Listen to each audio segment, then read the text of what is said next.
this team, we're going to stand together and fight this disease. I come this way before, travel through the open door. Circumstances navigated the path, and life happened oh so fast. No, it got lonely. Sometimes you see, I know we couldn't make it. Even when I'm off beat, I still land on my feet, and nothing can shake me, cause I know life took a hold of me. I never. This is where I am destined to be. I'm not ready to give up. I believe in the miracle of life. Life's a paper, no rehearsal. Learn quickly, they'll come for your role. Games can play, can't take it personal. Cause the devil is a liar. I'm telling you the truth. It's all in what you do. Some things you gotta do. Fight for millions. Take a second, see the blessing in it. With much expected, much is given. When I made the living, now I'm giving back to children. Never let the power come first before your happiness. Yes, you can be the best if you go the distance. Mix a little sweat with your persistence. You know that the best things are never instant. Just shine, let them see your brilliance. Get up, open up your eyes now.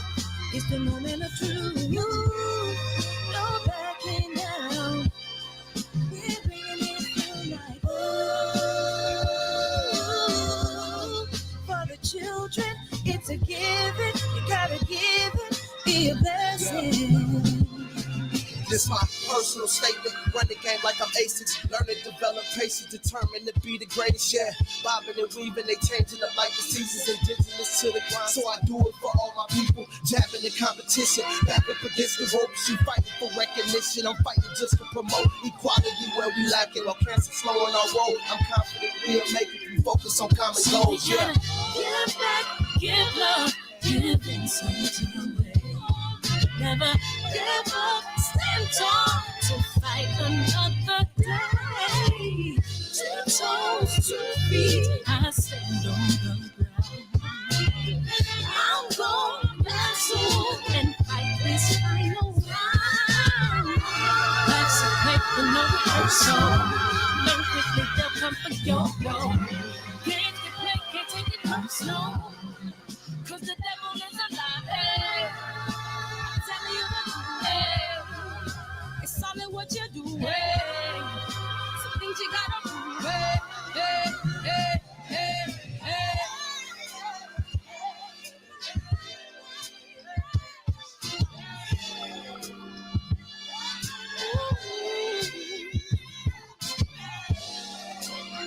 I'm gonna share all that I have and give to those in need.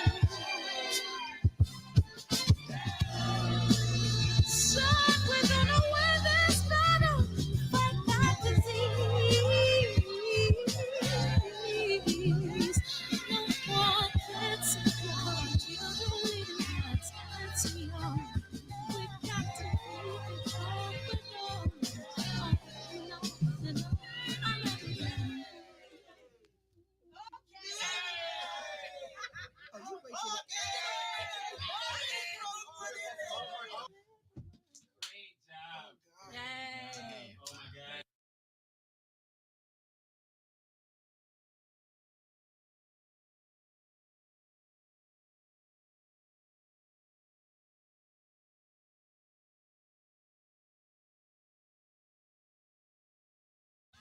Cancer is killing, millions and millions of people.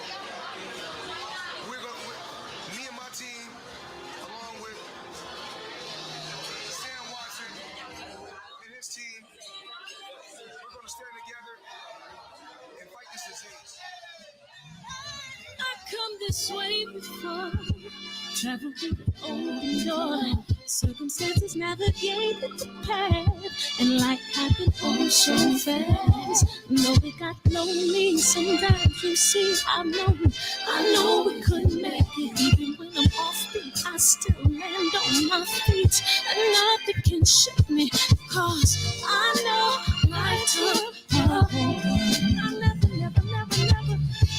This is where I am destined to be. I'm not ready to give up. I believe in the miracle of life. Life's a play for no rehearsal. Learn quickly, they'll come for your role. Games we play, can't take it personal. Cause the devil is a liar. I'm telling you the truth. It's all in what you do. Some things you gotta do. This fight for millions. Take a second, see the blessing in it. But much expected, much is given. When I made the living, now I'm giving back to children. Never let the power come first before your happiness. Yes, you can be the best if you go the distance. Mix a little sweat with your persistence. You know that the best things are never instant. Just shine up, let them see your brilliance. Get up, open up your eyes now. It's the moment of truth. No backing down. We're bringing it to life. For the children, it's a given. You gotta give it, be a blessing. This my personal statement. Run the game like I'm aces. Learn and develop patience. Determined to be the greatest. Yeah, bobbing and weaving. They changing up like the seasons. Indigenous to the grind. So I do it for all my people. Jabbing the competition. Back up against the rope. She fighting for recognition. I'm fighting just to promote equality where we lacking. Or cancer slowing our road. I'm confident we'll make it. We focus on common goals. Yeah. Give back, give love, giving something away. Never give up, stand tall to fight another day. 2 toes, 2 feet, I stand on the ground. I'm going wrestle and fight this final round. Life's a play for no rehearsal. Learn quickly, they'll come for your role. Can't take it personal. Cause the devil is a liar. I'm telling you the truth. It's all in what you do. Some things you gotta do.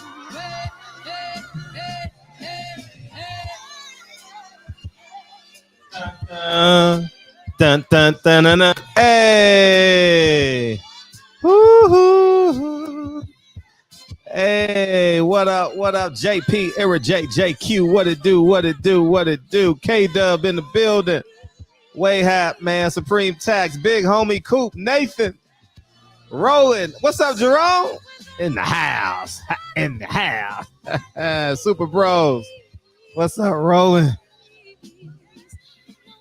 Hey, Andrew Charles, Tyrone, Checks and Balances was fire, Dylon. Hey, write me a review, man.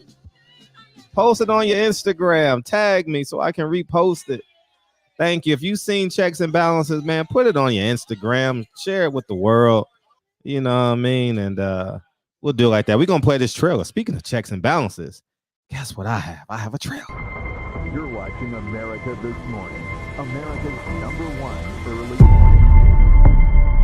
Time after time after time, we are watching murderers go free. They hide behind their badges, they hide behind their white privilege, and they use the excuse that they fear for their lives to murder our young people in cold blood.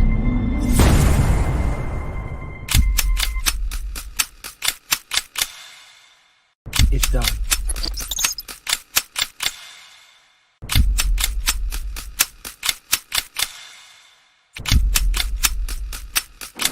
Eggs, my brother. No, don't think about it. All you self-righteous assholes do is march and destroy your own communities. Killing me won't change a goddamn thing.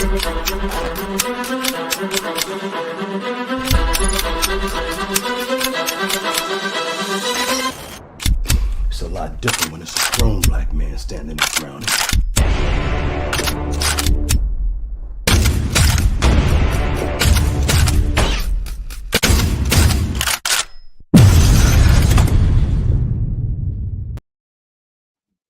Hey, I appreciate you guys coming in the building tonight. Thank you guys. And you know, we gonna keep the momentum going, man, about the topic at hand, man. Topic at hand. And I'm in election season right now, and I didn't download the picture, man. Look what, if y'all, I don't know if y'all fully understand how they think we're so stupid. When someone calls in a beam in, I'll download it. I'll email it to myself. Matter of fact, I can email it to myself right now. I saw this damn poster advertisement and I said, we so stupid. We fall for this shit every time. Hey, what'd he say? You ain't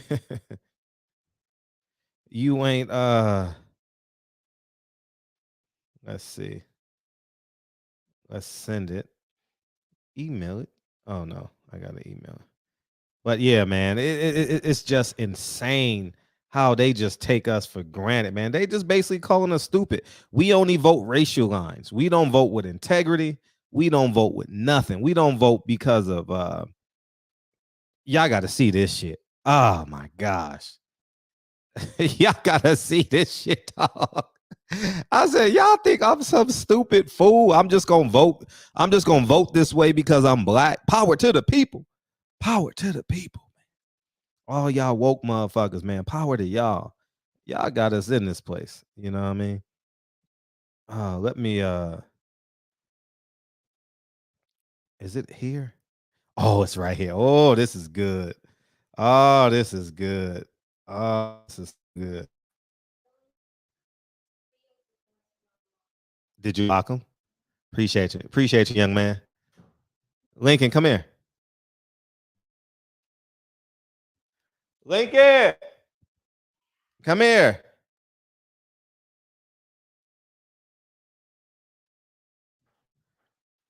You want to play for the people?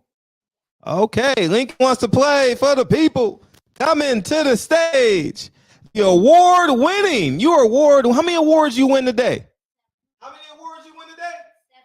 He won 7. He won 7 awards today. It is just amazing, man. And I'm so proud of this young man. And y'all go ahead and hit the like button, man. And Lincoln is going to play. You going to freestyle for him? You going to freestyle?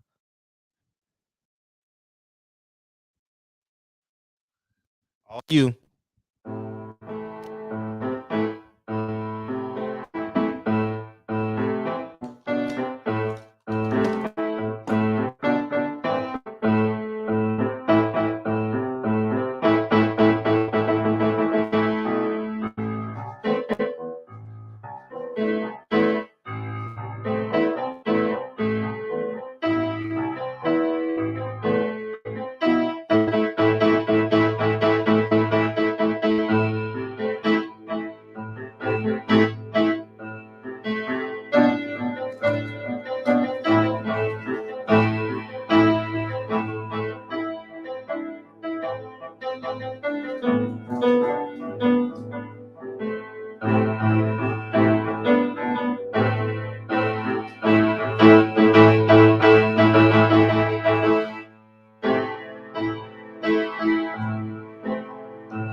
Gerald Hawthorne, the award winning. Hey, I appreciate you, brother.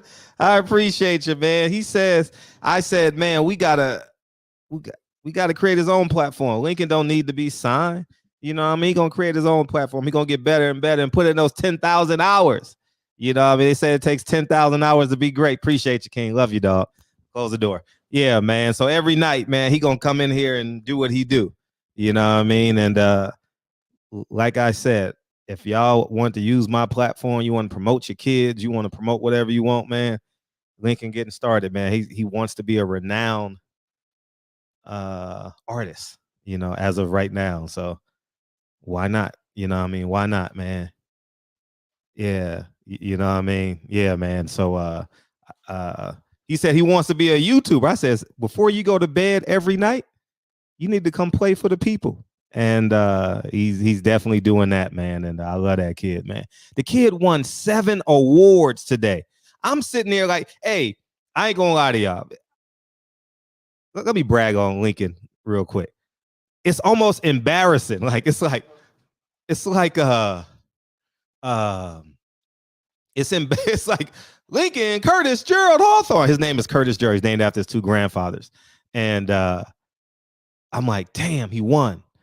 And then it's almost to the point where you're like, man, please call somebody else's name. Please, God, call somebody else's name. Lincoln Curtis Gerald Hawthorne. Hey, I got to brag on my shorty, man. Not my shorty, but Lincoln, man. I got to brag on this kid, man. This kid is exceptional, man. You know what I mean? And I'm just so proud of this kid, man. And if I can hit this refresh.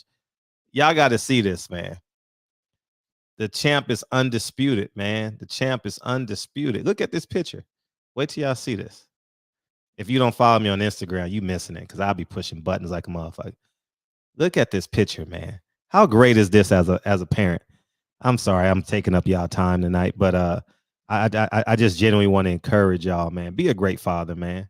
And all it takes is time. I don't spend no money on Lincoln. I just show up. I'm being honest. We don't go out spending Maseratis and Bentleys and we don't spend no money.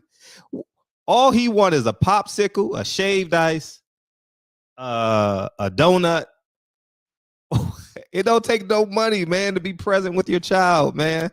Lincoln never called me and said, Daddy, I need 13 pair of Nikes. You know what I mean? That's capitalism taking over, man. Look, Lincoln is the man, y'all. Lincoln is the man. Look at this dude, man. Take me out the picture. Look at him, man. Look at this king, man. I'm so proud of him. Anyways, man, that's my dude, man. I love that kid, man. And I just thought I'd share that with y'all, man. We back in the building, man. And so he'll be playing every night. He's going to bring in the show. After I play the song, he'll come in. And then he'll play for a couple minutes and we'll do it like that. But anyways, man, so I got to show y'all this. When y'all see this, I don't know if y'all really fully, they not even campaigning. They just saying, without saying racism, check this shit out. This was you know how everybody's getting those robo texts right now? This was a robo text to me today. A robo text. All right. Look at this shit. I says, who do you think I am? Look at this shit. Join the fight. Stop a MAGA takeover this December. Hey, look at the fist, dog. Look at the fist. It ain't no agenda. Like, if we vote for you, what are you going to do for us? They always do this shit. Vote. Power to the people. Power to the people. One fist is a Black Panther. The other fist is the Nation of Islam. The other fist is the feminist movement. The other one is I'm a real nigga. The other one is for Bloods and Crips. The other one is for the rapists and the pimps. And the other one is for the Hotep Pro. They didn't say shit. Look at this shit. And I'm not a Republican at all.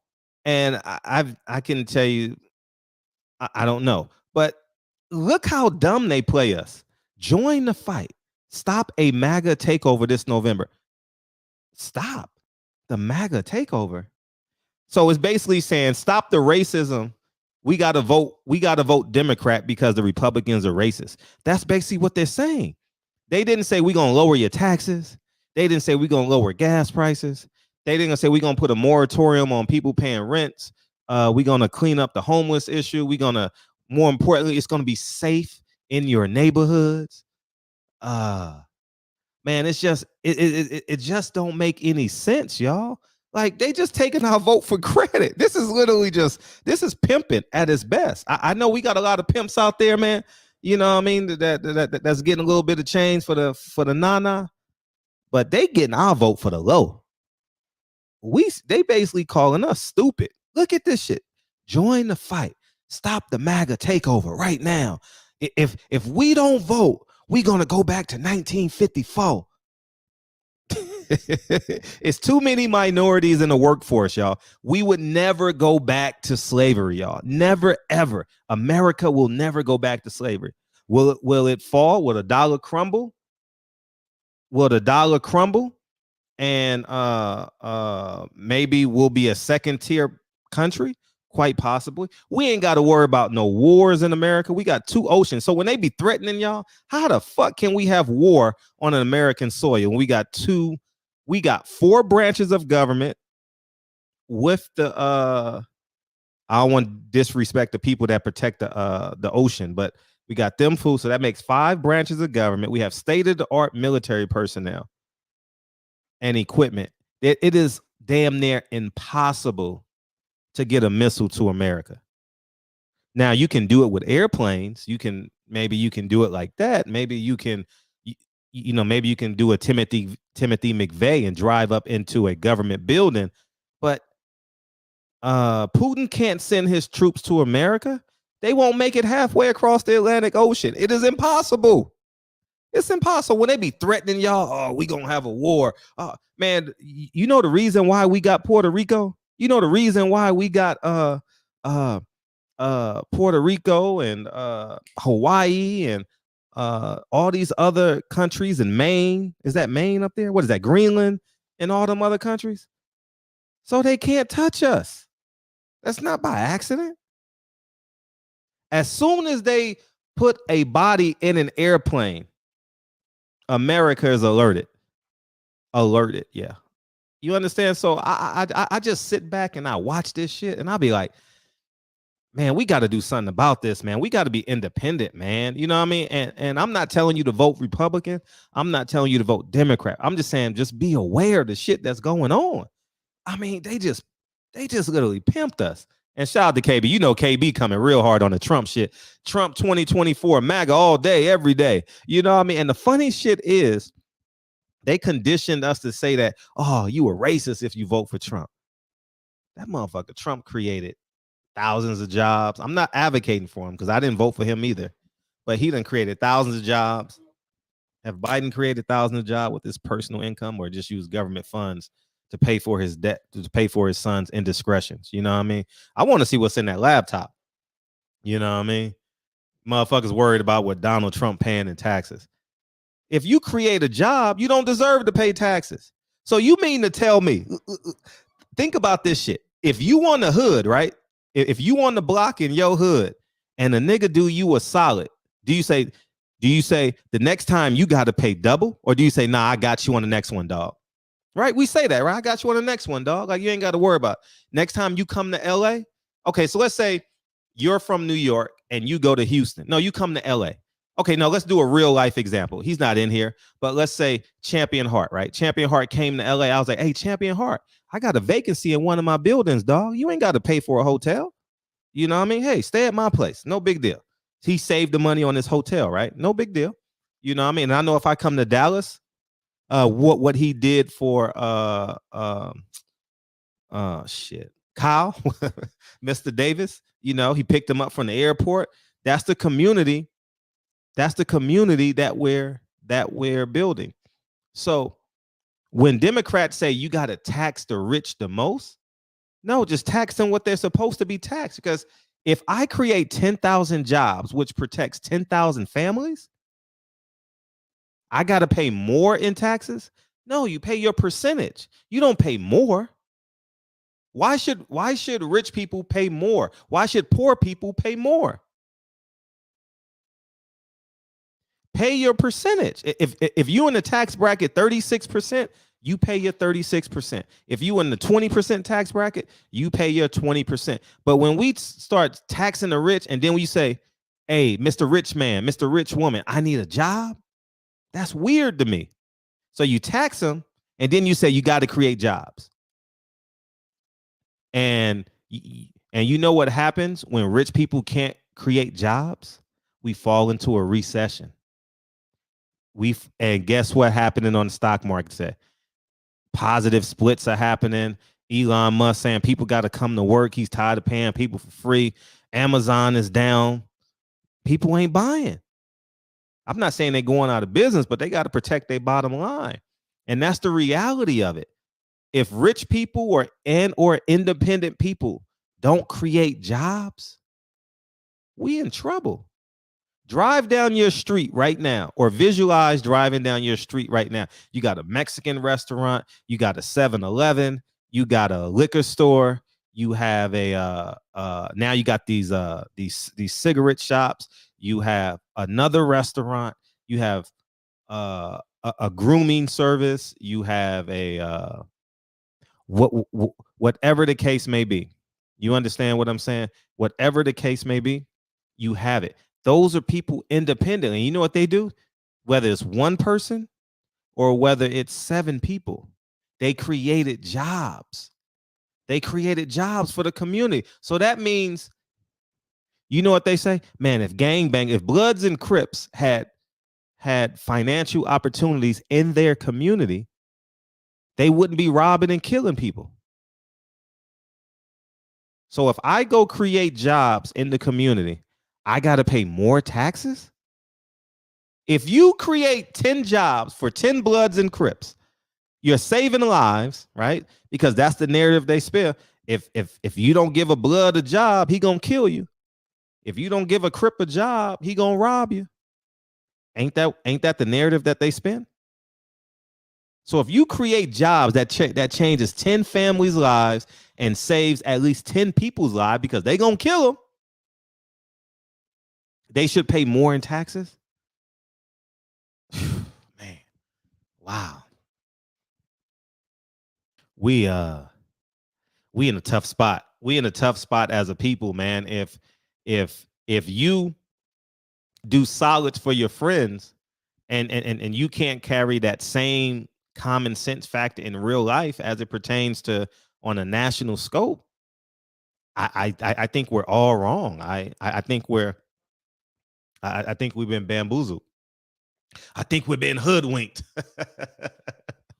Hey, I can't go a day without quoting Malcolm X, man. I swear I can't. I can't, man. But anyway, I'm up these phone lines, man. I know we ain't talking boxing and nobody coming in. I don't give a fuck. I'm redoing this platform, man, and I want to talk about real shit, man. You know what I mean? And I just think it's that important, man, because I know I know we're in a need spot. Back-to-back weeks, there was a mass shooting in Philadelphia. 15 people dead total. 15 over 60 people shot and 16 people dead in 7 days.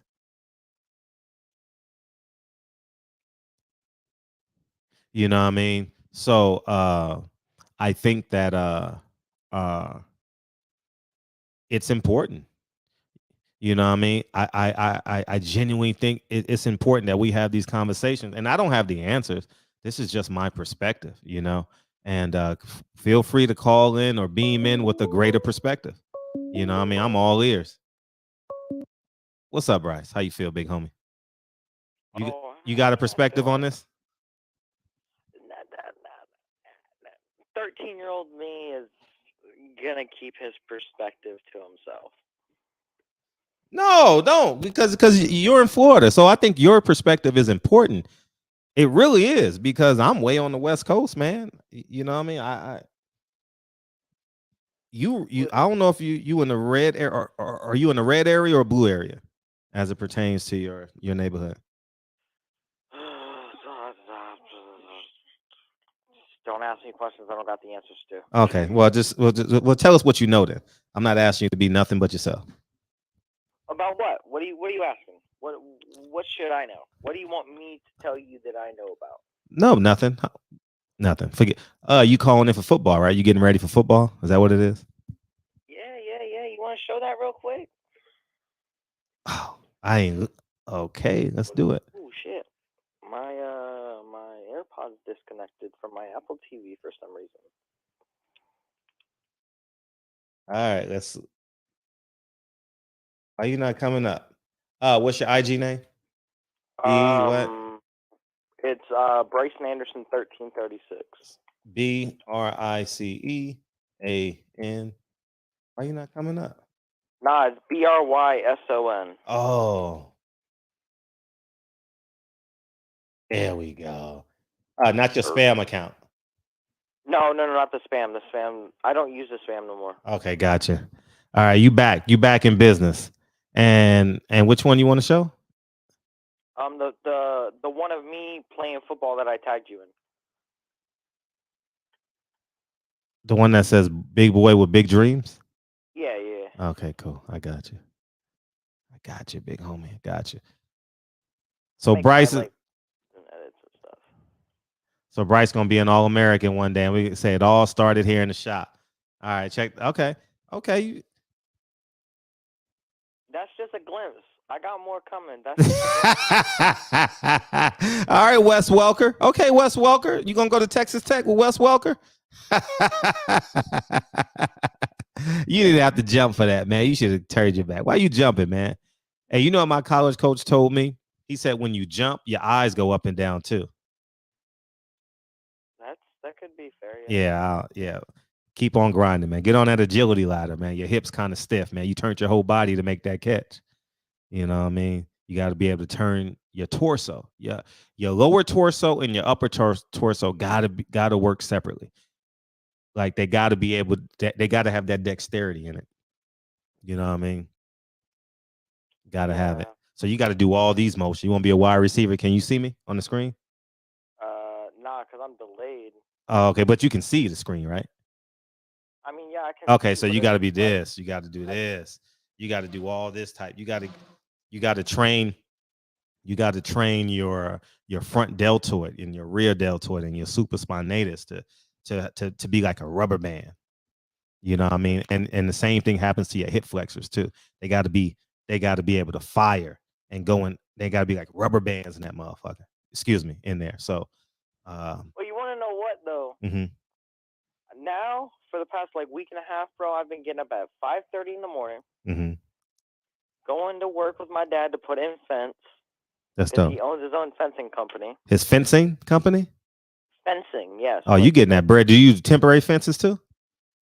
No, we use permanent. No, but I'm saying, do you put up temporary fences? Does Dad put up temporary fences as well? No. Okay, gotcha. Okay. Hell no. Okay. I mean, that's good business, temporary fences, construction sites and all that.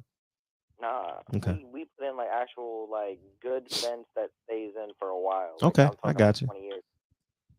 So I've been doing that, and then I get home at about 3:30, 4 o'clock, and I'm straight outside with my homies training football until 8 p.m. straight. So I'm literally working and being active 14 hours a day right now. Okay. I respect that. I totally respect that. I do. And if you do that every day for the summer, you're going to have a few dollars in your pocket and you're going to be more athletic and you won't get your spot taken this year. No, I'm having a real conversation with you. I'm not shooting shots. I'm gonna show that to Damien, my QB. I'm gonna show that to him. I'm not taking shots. I'm inspiring you, man. Because everybody's rooting for you, man. You got 70,000. I got 70,000 subscribers. Yeah, 70-something thousand. So yeah, you got 70-something thousand subscribers rooting for you. I don't care what they say. It's impossible for a grown person not to root for a kid. You know what I mean? I don't give a fuck what color they are, where they come from. It's impossible. And why wasn't I invited to that little party clip that I saw, man? What was that all about? Oh, that was for the film. It was in LA. It was in. I was joking, bro. I know. And yeah, man, if you like some football content, some basketball content. Yeah, for sure. I'm all for it. I'm all for it. The only thing is that I like to keep up with the new shit, and boxing is just every couple months, so it's not really you can't get weekly highlights. All right, Fred Luther King. So I just saw that Fred Luther King. If you like some highlight mixes, some edits. Yeah, for sure. You just can't put music on it. You got to be unlicensed music. So. Oh, well, you got to get popular by doing the good music, but you can just mute the audio. Yeah, I can mute the audio. Send me whatever you want. DM it to me. Don't tag me. Just DM it to me. On my page right now, I got edits for days. I got Joe Burrow, Jalen Ramsey, Jordan Davis. I know. DM it to me. DM it to me. So I ain't got to download it. I can just pull it from my DM. Oh, all right. Yeah. I got you at between 10:30 and noon for me, which would be 7:30 to 11 for you. That's fine. Do what you do, man. Get off the line, man. You ain't talking about nothing. I appreciate it. How's your family doing? How your brother doing? Brother's good. Okay. Mom good. How's your girlfriend? You ain't mentioned your girlfriend in a little bit. How's she doing?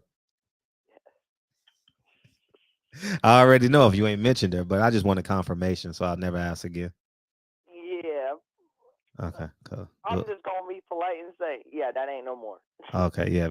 Always take But the high road. Always take the high road because always take the high road because but if you take the low road, she can step over you.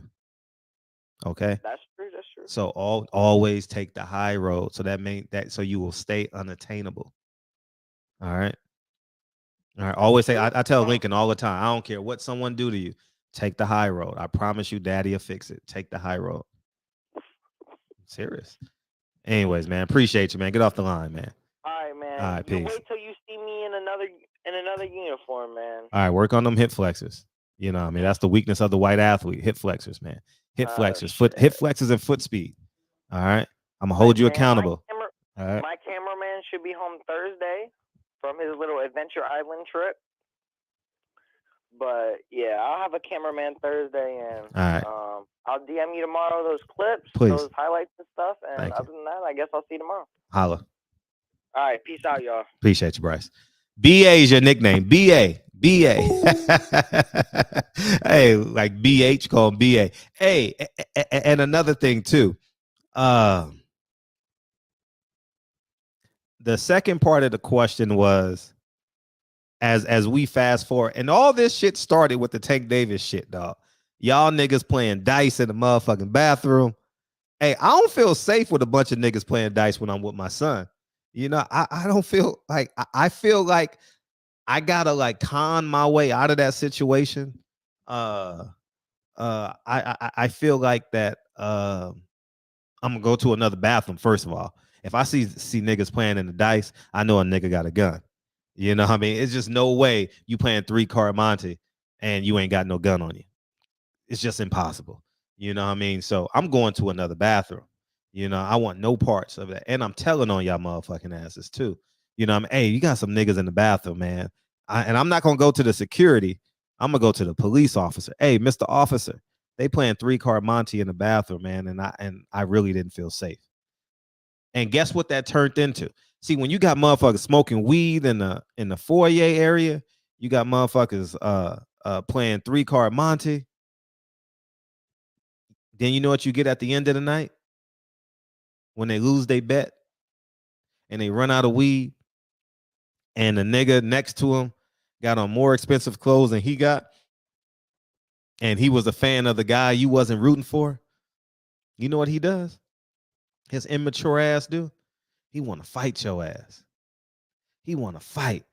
And then and then if he's losing the fight, you know what he gonna do? He gonna pull out a gun on your ass. Next thing you know, few hundred people running for their lives. You know what I mean? Whether it was a gunshot or not, they literally running for their lives out of fear. Not out of fear of like fear of losing a bet. Fear of a black man that was playing 3-card Monte in the bathroom. And then they shooting shit at the Barclay. And then you fast forward to Memorial Weekend. These niggas in Chicago, every 3-day weekend, we can count on Chicago, dog. Chicago, hey, literally on a 3-day weekend, I swear to God, I would go to Canada. How much is it to fly to Canada? I'm going somewhere. If I lived in Chicago, ain't no way in hell I am staying there. It's just no way in hell. They killing niggas every 3-day weekend. They kill it, especially 4th of July. When it get hot, them niggas can't stay inside because they can't afford the AC. You know what I'm saying? They got to go outside. The motherfuckers be, you know, when they brush their teeth, they sweating. You know what I mean? I just have no respect for motherfuckers like that now. You know what I mean? Who just prey on black people all day. You know what I mean? What's up, Mark? You know, they just prey on people, man. Innocent people, man. That's somebody's grandma. You know what I mean? Shout out to Trey the Truth, man, that stood up and protected that elderly black woman that got robbed by a black man in front of her house. You know what I mean? So no matter what Trey the Truth does, he can still prey on that woman. He knows her schedule. Why you think he showed up when she showed up? He knows exactly the time she comes home. You know what I mean? So Trey the Truth can't come by anytime. So we got to lean on integrity, y'all. We got to lean on accountability. We got to lean on, are we a community? Or we just talk that shit? You know what I mean? Is it power to the people? Or the people use their power, you know? So But getting back to Chicago, man, over 50 shot, 9 dead. In Philadelphia, over 40 shot, 12 dead. And then I went to and then I started researching because I saw an Instagram. You know what I mean? I saw an Instagram post that said 7 out of 10 black kids don't have a father. And that scared me. That scared the life out of me because I didn't know it was that bad. And I was having a conversation with my business partner today. And I'm like, I says, D, I didn't know it was that bad because your father to your kids, and the list goes on and on. I'm not really around people every day that's not a father to their kids. And so that statistic really blew my mind. You know, you hear it on the news and shit, and you do that, but you like, nah, that shit ain't real. That's just people talking points to make black people look terrible. And then I went to a black site. And then I went to another black site. And then I went to another. I said, I'm not going to go to a white site and get a black statistic because if I do that, then it might be skewed a little bit, yada, yada, yada. The lowest percentage I saw on the black site was 64%. The highest I seen on the black site was 73%. So I'm like, fuck. So we anywhere between 64 and 73%. That shit is insane. So that's what made me really confirm. I said, I don't give a fuck if I got 10 people in this motherfucker. We got to have a space where we really can have these fucking conversations. And I don't have the answers. I don't plan on having, but I'm going to give you my perspective. You know what I mean? I just think we out here killing motherfuckers, man. You know what I mean? And the decent people ain't getting a voice.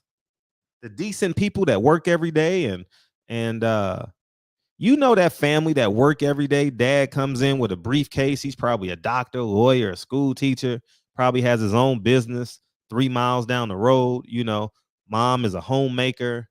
Mom is a secretary. Mom is a teacher. Mom is a lawyer, doctor, whatever she is. She's scared to take public transportation. She got to catch an Uber. You know how many mothers catch Uber because they're afraid to go downstairs and catch a train in New York or Chicago? Do you know that?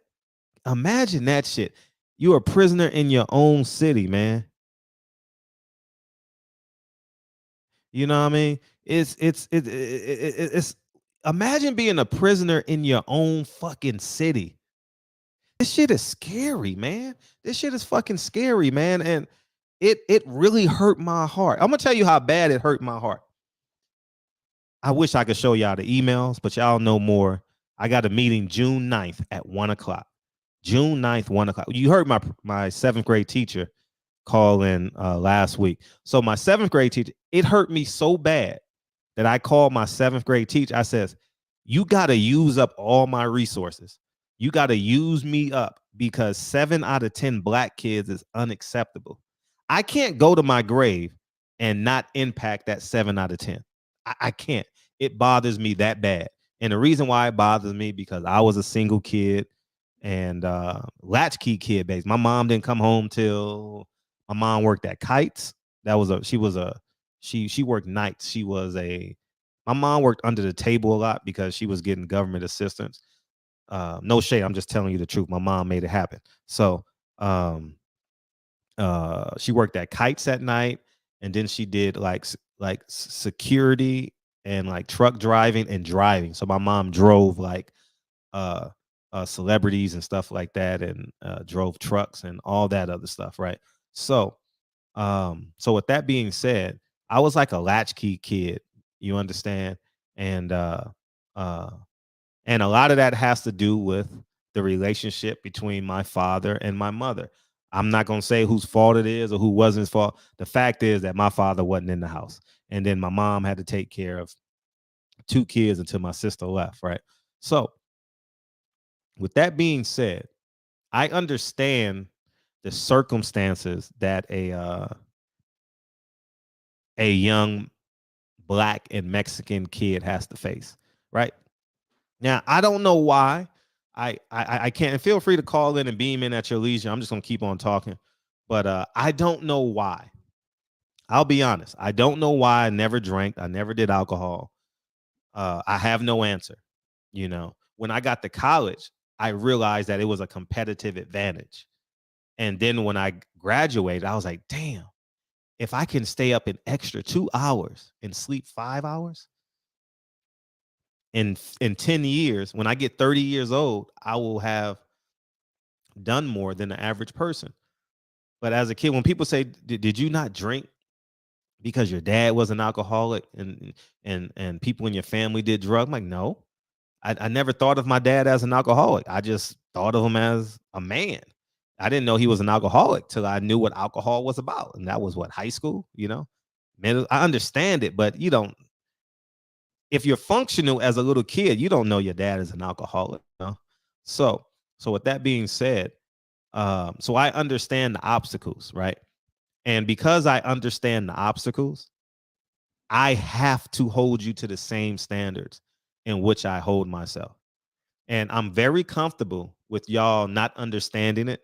I'm very comfortable with y'all calling me a coon and all that shit. But listen, I can't look at a black child and say, all you have to do is be accountable. All you have to do is be accountable. It's not rocket scientists. It really ain't rocket scientists. All you have to do is say, you know what? What's the right thing to do in this situation? And what's the wrong thing to do in this situation? You got to choose the right thing 99% of the time, man. Give yourself one mulligan a year. You know what I mean? Give yourself one fucking mulligan a year. Hopefully it's not life threatening, but you know what I'm saying? But yeah, man, it is just so important that we understand that we hold these black kids to the same standard. So let me tell you what happened. So I called my teacher, right? And naturally, I always wait for him to call me because he's the leader, right? Whenever I want to do something in the city or educational or give back, I just call him and he'll call me back upon his convenience. So we going back and forth, forth and back, right? And he called me and we've been talking throughout the week. And today, I had an epiphany today, y'all. Check this epiphany out, dog. I'm on Century in Vermont. To the left of me, I'm going south on Century in Vermont. I'm going to see if I can go buy this TV. I'm still looking for TVs, y'all. So if you know someone, let me know, man. At least 75 inches, right? And so I, to the left at the YMCA. The YMCA is where I had a sleepover where I literally played basketball all night. I remember all night. I had to be in the 9th grade or 8th or 10th grade, just shooting. I wasn't in high school yet. I was just shooting the basketball all night, right? And I'm at the red light. And I called my 7th grade teacher, Mr. Early. I said, Mr. Early, I got a better idea. A fucking amazing idea. He says, what is it? I says, I know there's a story somewhere. I know there's a story. I got you right now in the messenger. It's coming right now. See how you speak it into existence? You see how energy is transferable? So I said, check this out, messenger. So I says, I went to Washington High School. I'm telling y'all too much anyway, but I'm going to tell you the story. So there's an all-boys school at Washington High School. It's 100 boys. It's 100 black and Mexican little boys. I got kicked out of Washington High School because I punched the teacher.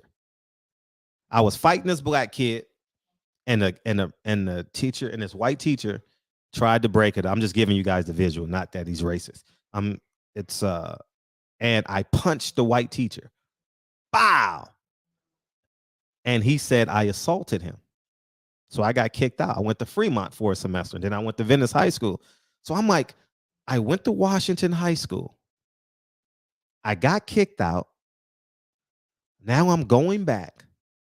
I'm uberly successful. I know there's a story there.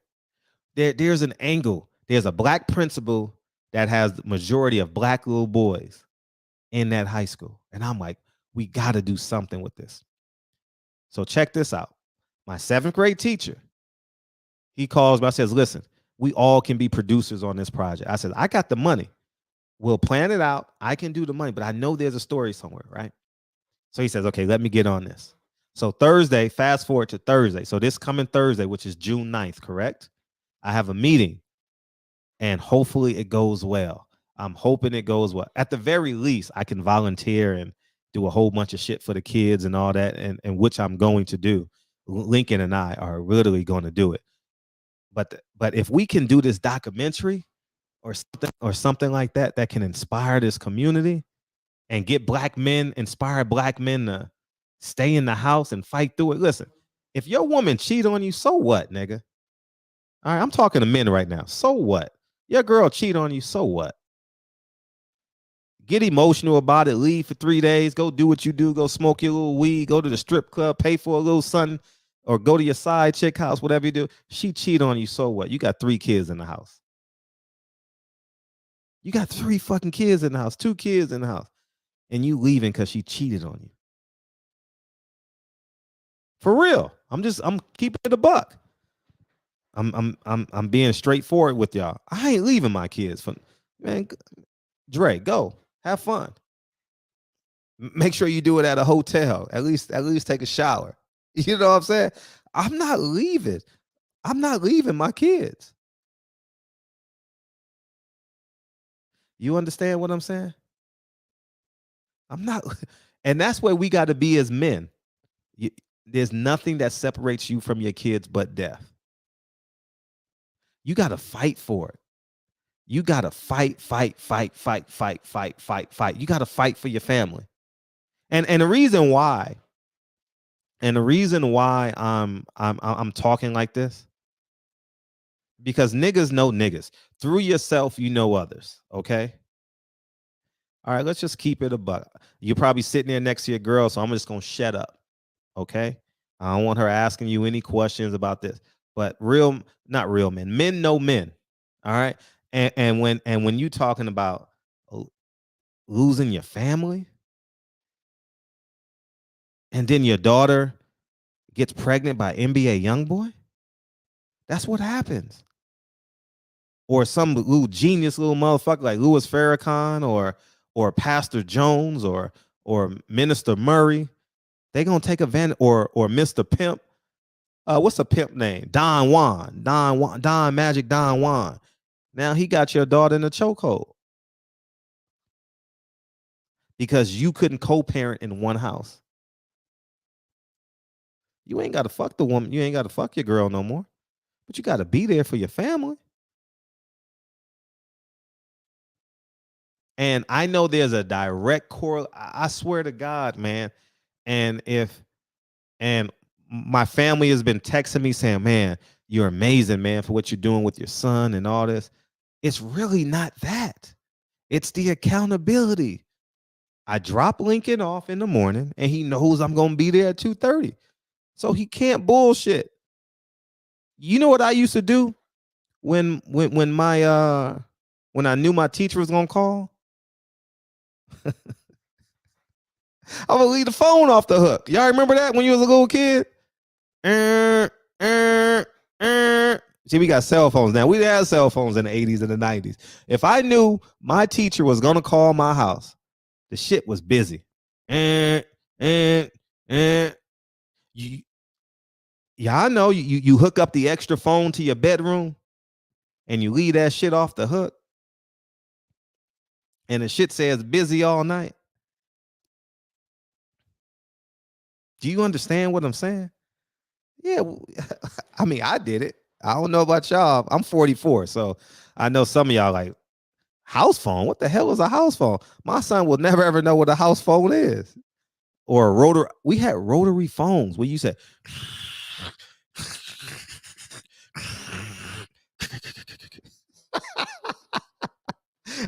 or when call waiting came out, dog, man, that shit was the life, man. When call waiting came on, or you would talk on the phone all night because you knew your teacher was calling.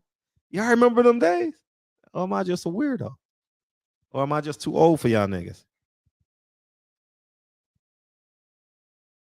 Yeah. Yeah. I understand that, man. Maybe I went too far. But yeah, about abusing your woman. Yeah, maybe I went a little too far.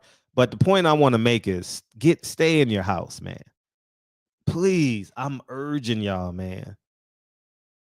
because that pimp is going to turn your daughter out. I know it. I know it, man. That game banger on the corner is going to turn your son into a crip. I know it. That alcoholic on the corner is going to say, hey, little shorty. Hey, shorty, come here. Take this with you. Bring me back $10. First, they let them smoke it for free. They don't know what's in it. Y'all know how it go, man. Stop, man. We're not going to pretend like that shit ain't in every hood. That nigga on the corner is a threat. That motherfucker standing on the corner trying to find a way to make $1 for the day. He'll do damn near anything. That nigga that's in front of your liquor store. Yeah. That nigga you walk by, drive by, he wave at you. He may ask for a little change every now and again. Shit. That's the nigga that's gonna give your son his first dime sack. I'm telling you. Take this, young blood. I ain't lying. And that's how it starts. You think your daughter gets jumped into a gang? Nah. She don't get jumped into a gang. She get gang banged into a gang. Man, this shit ain't for the faint at heart, man. You know what I mean? This shit ain't for the faint at heart.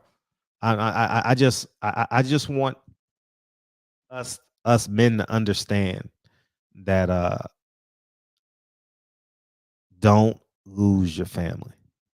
Please, God. I'm just urging y'all, man. Because there aren't a lot of kids that can see through the forest.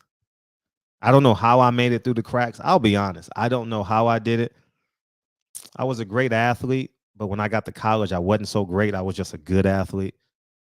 And I really don't know. I don't know. Ain't nothing impressive about me physically, you know, what I mean? You're gonna look over me. If you line me up in the group, you definitely gonna be like, nah, he's gonna be the last pick of the draft. He gonna be the carpenter. You know what I'm saying? So I'm just keeping it a buck with y'all, man. I just urge y'all, man. Ain't nothing more beautiful in my day than seeing that father put his hand on top of his little first grade son, second grade son. You know what I mean? And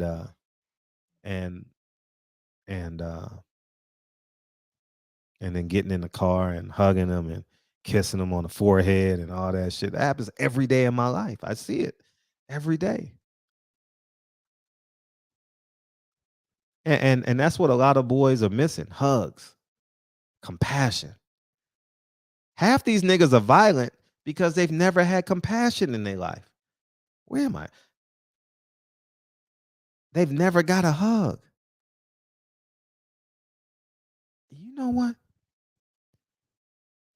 I talk to a lot of gangbangers on a weekly basis. I'm going to ask them, when was the last time you got a hug? That's an interesting question. I wonder where it would take. I know half of them will say, what's that term y'all use? No homo. No homo, cuz. No homo, cuz. What you talking about, cuz? You know what I'm saying? But I'm interested, like, well, when's the last time you got a hug? You know what I mean? Or some positive attention. Imagine. That's all they missing. That's it. That's all they missing, man. And they on their way. For real, man. Like, we're so close to the cure. It's crazy. Like, it don't take a lot of money for me to raise Lincoln at all. He got a few toys. He got hand-me-down clothes.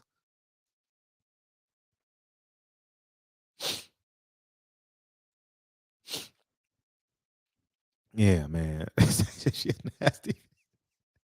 Man, you do what you do, man. But I'm saying, hey, listen. Your son gonna have a stepdaddy. What's worse, your son having a stepdaddy at 6? Ooh. I don't know, man. I don't value a woman's pussy as much as I value my kids, man. I'm just being a butt. Now I understand. I mean, you don't want. I'm not advocating like, hey, man, hey, you go out and be a little thought, you know. But I understand how it would move a man, you know. I'd be like, I don't want my girl touching nothing. She ain't touching nothing but that stove. The only thing she flipping over is pancakes. I get it. No man wants to have those thoughts. I get it. That's fair. I'm just being slightly polarizing too.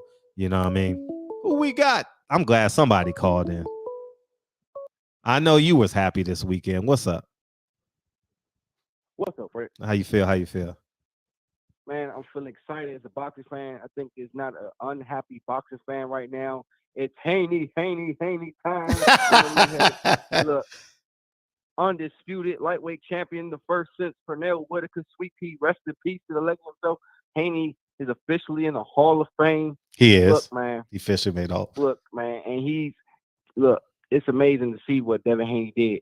He didn't even get out of first gear for it. I know you're talking about something else other than boxing, but I'm sorry I had to switch it up. No, we can talk about anything we want. I got to come on here and give him his flowers. Take your time, too. Yeah, of course. He basically was in first gear and beat Kambosa's ass with just a jab. You know, it was a complete performance. The only thing I wanted to see was him beat up Kambosa a bit more.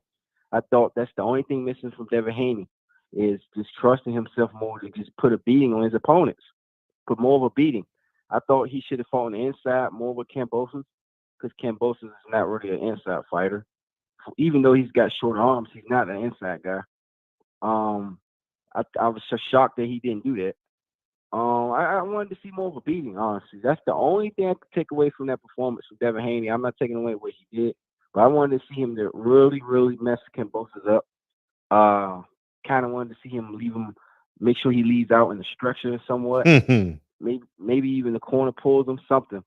But he did a great job shutting the crowd up and just dominating with basically one punch, honestly. And that's amazing when you can show a unified champ who beat the man, that you can beat that guy with just basically one punch. And that's what he did. And he's naming his prime. So I got Haney in my pound for pound list, number 8, maybe number 7. It's getting very hard to put these guys on the list because so many of them are doing great things like Shakur Stevenson, Jamel Charlo, Earl Spence. It's hard. It's getting harder and harder. So that shows you that when it gets hard to put these guys on the list and where to put them, and that shows you that boxing is getting healthier and healthier as a sport when you do that, because that means it's competitive. That means we're getting very good fights. That means fighters are doing what they're supposed to do, which is fight the best. And the only thing I give Kambosa is he did give Devin Haney his opportunity. I will give him his respect as that much. He gave him his shot. He gave him his opportunity, regardless if he wanted to fight Lomachenko first. He did what Lomachenko refused to do. He did what Teofimo Lopez refused to do. He did what Robert Easter Jr. refused to do, and so many others. So I give him that much. But there should be no rematch. Bill Haney was right. George is going to have a hard time convincing the world that there needs to be a rematch. He's going to have a hard time convincing that Australian government to put the money up for another stadium-type fight. Right. I don't know how in the hell and what in the hell Bob Arum's going to do, but I think he's going to rip up that contract and just tell George, go fuck yourself, because I got an undisputed champion to work with right now, and you want to figure something out. Bob, like you said, Bob is the most powerful man in boxing. I think he's going to find a way to rip that contract up and shove George to the side or something. But what do you think? You think Bob's going to rip that contract, that rematch? I actually think that was the play, assuming Devin Haney won anyway. You know what I mean? I don't think that it was like Bob thought of this overnight. Bob is 3 steps ahead. I mean, because he's old and physically increpit, but his brain is sharp, man. You hear him in the interviews here. He's sharp. He's sharp as a whip. So that's what he said. That that was the play. I believe in my heart of hearts, they said, well, we can't get Loma now because he can't leave the war. So in the interim, you know what that word means? Interim. I'm fucking with you. But we're going to get Devin and we're going to convince Cambosis to sign off. And then Devin's going to whoop his ass, you know, which we all knew if the fight was in Vegas, that the shit wouldn't. I knew the fight wouldn't have been close in America, but I thought it was some type of way they would rob him. And but it was just so one-sided that one, they couldn't rob him, and two, it puts Bob plan into play. Lomas want them belts. Bob want Loma to be undisputed so bad. I mean, he loves Loma, man. You know what I mean? He was hurt. He went to war. He's like, man, why you go to war, man? I'm telling you, man, I can get you a body double, man. You know what I mean? I can get one of these Bloods of Crips, man. You know what I mean? They like shooting niggas.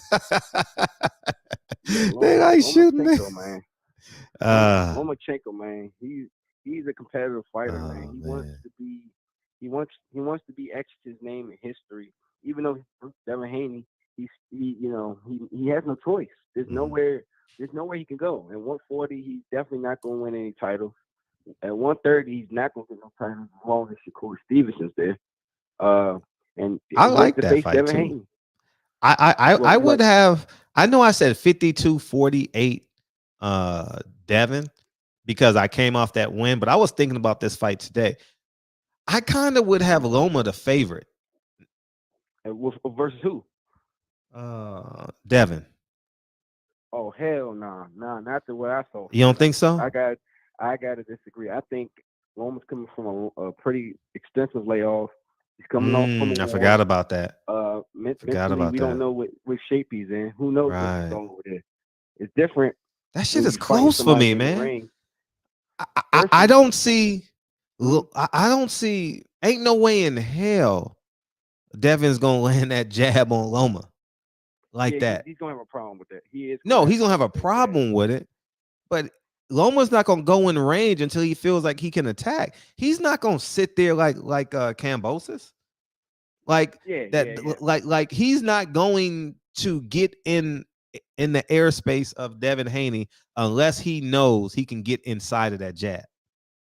You understand what I'm saying? He ain't sitting there. He's going here, back. I just think that's a hell of a fight. That Lomachenko's past his prime. Make the fight, Bob. I think he's finished in my opinion. I think he looked great. He might be. Richard Comey. I think he looked great against Richard Comey. He beat him up, almost got the stoppage. But this is Devin Haney we talking about. This is the guy who's probably got the tomorrow. I'll have Devin. Tomorrow I'll have Devin the favorite. and he's much bigger than Lomachenko. You convinced me. Devin would be the slight favorite. You convinced me. He would. Vegas would have him the slight favorite for sure. But listen to this though. Yeah. The problem with that though is Lomachenko, man. When it comes to inside fighting, he's one of the best in the business. He knows how to just get in there and just rip you to shreds. He will fight dirty if he has to as well. Thank you, Vic. Off the break. Thank you. He will punch you off the clinch.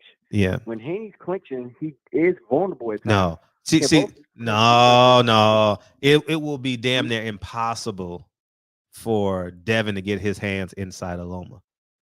Just based off of Lomachenko's guard. Just based off Lomachenko's guard. So Devin's if Devin attempts to clinch Loma, he's gonna pop him. He's going to push off. He's going to get out of there. No, he's not gonna let him clinch. Man, Loma.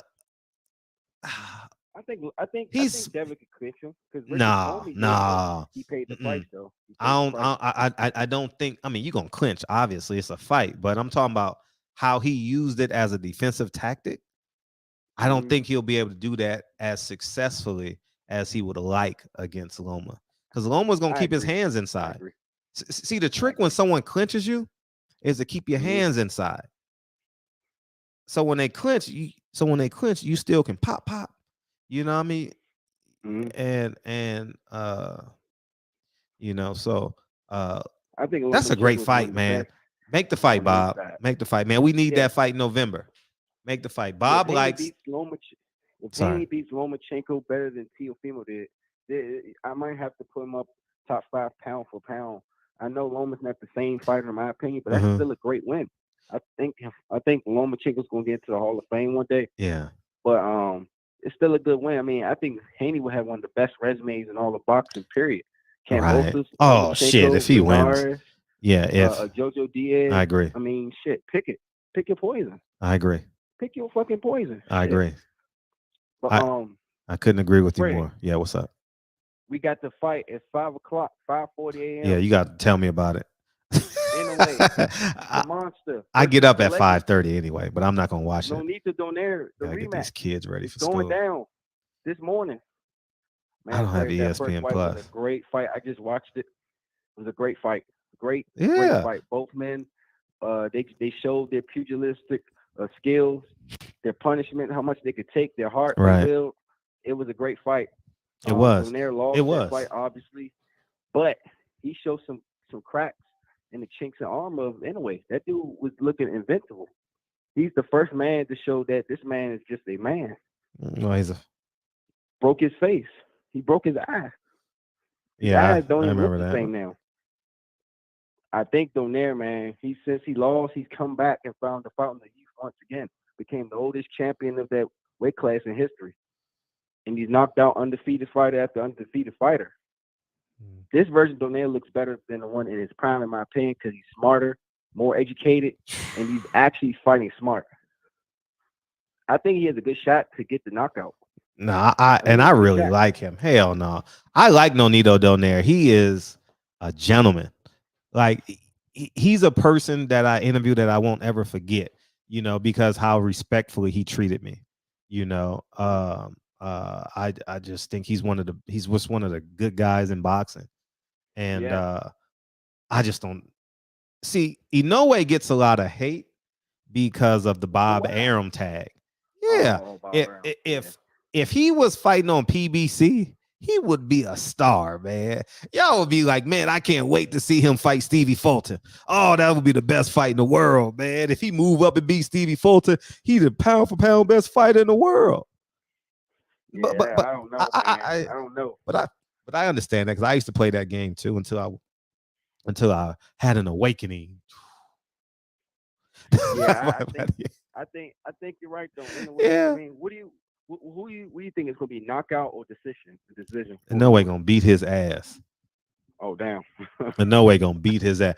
Inoue is a bad motherfucker, man. He bad, man. You see his counter punching? Very, very, very smart. Very smart. His catch and shoot is amazing, dog. Like, man, to stand in the pocket, man. I don't know, man. I don't want to get hit at this age, so I don't spar no more. I don't do none of that shit. I'm being honest. Like, Fred ain't getting in that ring no more, man. But Donaire's 39. Yeah, but I mean, I hit the bag and shit every day. But the point I'm making is, if Inoue was with Al Heyman, y'all would have loved that kid. Yeah, they should love him now. Why man? He's a great talent. He's in his third division, I think.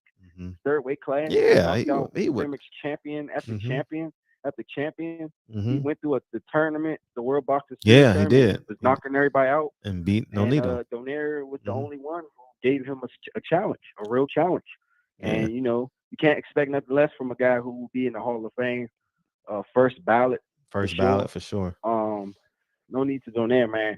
If there's nothing more you can say about the guy. He ducked nobody. He fought Rigondeaux when everybody was ducking him. Everybody. Yeah, and he got nobody beat. didn't want that fucking smoke. He didn't have to fight Rigondeaux, and he did. So I will always respect him for that. I will always respect him for taking the drug testing, even when he's not fighting, and still fighting the best today. I hold him in very high regard. Yeah, and his wife is classy as well. His wife is I mean she gets a little boisterous at times, but this is the fight game.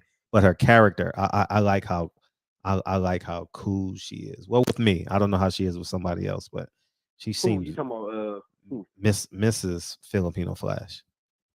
Oh, his wife, Rachel there. Hey, look, she should be in the Hall of Fame. She should be in the Hall of Fame, dog. She's done a great job. Man, remind me to make a video about that shit. She do. You know who else need to be in the Hall of Fame? Who's probably not even the conversation is Derek Harmon. Derek Harmon should be in. That's Bob Arum's right-hand man. He's done so much for the sport of boxing. He's like the silent assassin. Yeah, he's like the silent assassin. He doesn't get no credit. People don't write about him in a newspaper, but he's like a stealth bomber. You understand what I'm saying? Like he gets shit done. Like that's just his job, you know, but he gets shit done behind the scenes. But he doesn't have a real title. So, but next time I talk to Bob got to find a way to get him in one of these Hall of Fames, you know. Shit, maybe Bob should bring him in for an interview, like just have him talk. Yeah, I would. Got some amazing stories. I have Derek's number in my old phone. I have it, and but I think that people like Rachel, Derek Harmon, and there's a lot of them. There's a lot like these promoters got runners and shit that never get the credit, but you see them at all the fights. You know, they do their job. They should make the Hall of Fame too. You know, so right. You know, they're part of boxing. Mm-hmm. Right. Yeah, Cool Boy Steph been in my pound for pound. Oh, somebody said Cool Boy. Yeah, of course. Yeah, he's been in for about 3 years. He's been in my 2 years. Mm-hmm. He nearly wiped and washed Danny Ramon, who I didn't expect that. I thought it was gonna be a war, a close fight. It was not that close at all. No one's ever did that to the former unified champ, Danny Ramon. Right. He made him like he kind of didn't belong in the ring with him. Right. I mean, shit. Right. What more do Stephen Fulton needs to do? He's not gonna get the MJ fight because he's with Eddie Hearn. So you might as well just move up to 126. I think he'll beat everybody at 126. Even Gary Russell. I think he'll beat all of them. His biggest challenge is if he goes up to 130. That's when he's gonna have problems, Stephen Fulton, in my opinion. But, bad boy. Before I get go ahead. Yeah, before I go, because I know a lot of people want to call in. I don't know if a lot of people, but maybe a couple. So people, if you can, get up 5:40 a.m. to watch the Monster, now Oya Inoue versus the legend himself. Nonito Donaire. They're doing it again. It's going to be a great fight. The first fight was a great fight, and I predict this one will be a great fight. And I'm going with Donaire with the knockout. I think he's found out what he needs to do to beat this guy. Inoue's a great fighter too. And if Donaire wins, he's back in the pound for pound top 10 list, in my opinion. Boxing is back, baby. It's back. We got some great fights coming up. A lot of great matchups. Deontay Wilder is back. Man, you got to feel great as a boxing fan right now. Soon we going to be the people that everybody's going to be asking questions about boxing because it's going to be hot everywhere. And that's my call, Fred. So shout out to the chat. Shout out to you. All the time, dog.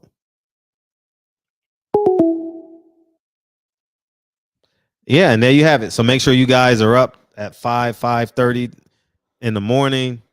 I'm excited for this fight. I'm not gonna watch it live, but I'll definitely watch it after I drop the kids off and I charge the car. I'll do that. But yeah, and the second part to this conversation I want to have, right?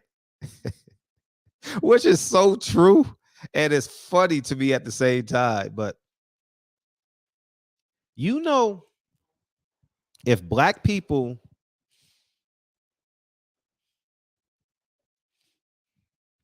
left these major cities and went to these smaller cities that surround these major cities, you would be safer.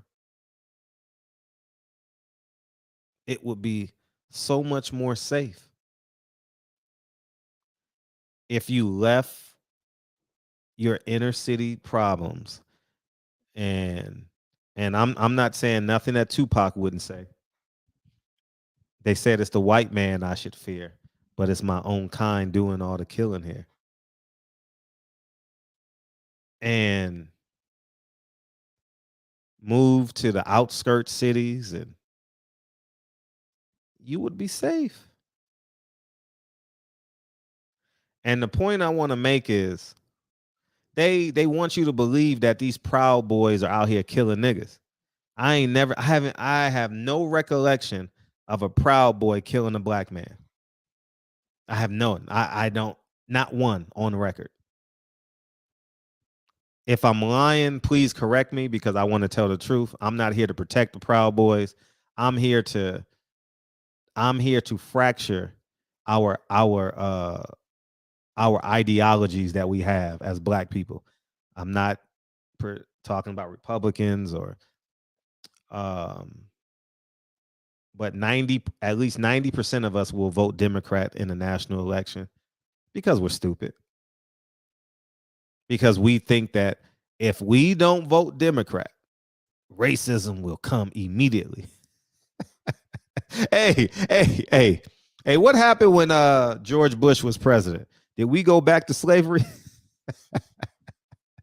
Did we go back to slavery, dog? Hey, it don't matter who's president, really, man. Every 12 to 20 years is going to be a recession. That's how they reset the economy and regain power. You know what I mean? That's it. Basically, every 12 to 20 years, I don't know what the mark is. That's basically them starting the video game over after they beat it. They done beat the video game. You remember when you play Mario Brothers or Pac-Man and you beat the game and you go all the way back to the beginning again. You say, maybe I'm gonna try and beat the game with less men. And then you're gonna try and beat it with more or less men. You get what I'm saying? That's basically what America is doing. It's just resetting the wealth. We can't let the economy get rich. It only could be 100,000 rich motherfuckers in America. We can't let it get the 500,000. Oh man, that'll be. I'm just making up these numbers. You know, if we get 20, if half of America becomes millionaires, and then they wake up, we'll be powerless. So we got to reset the economy. Let's enslave the poor people with the raising prices. That's not just Black people, y'all. That's poor Latinos. That's poor white people, poor Indians. We got to make them beg us for jobs. We got to force them to get a second job. And once we get to it, once we hit a certain number, when motherfuckers are getting second jobs and third jobs, now we've got insurance plan on our economy. The economy is working as it should. And that's what they do, I believe. How the hell can America just keep on growing? Why do we have to have a recession? There's no need for it, right? We just keep on growing, grow. But then there'll be too much success.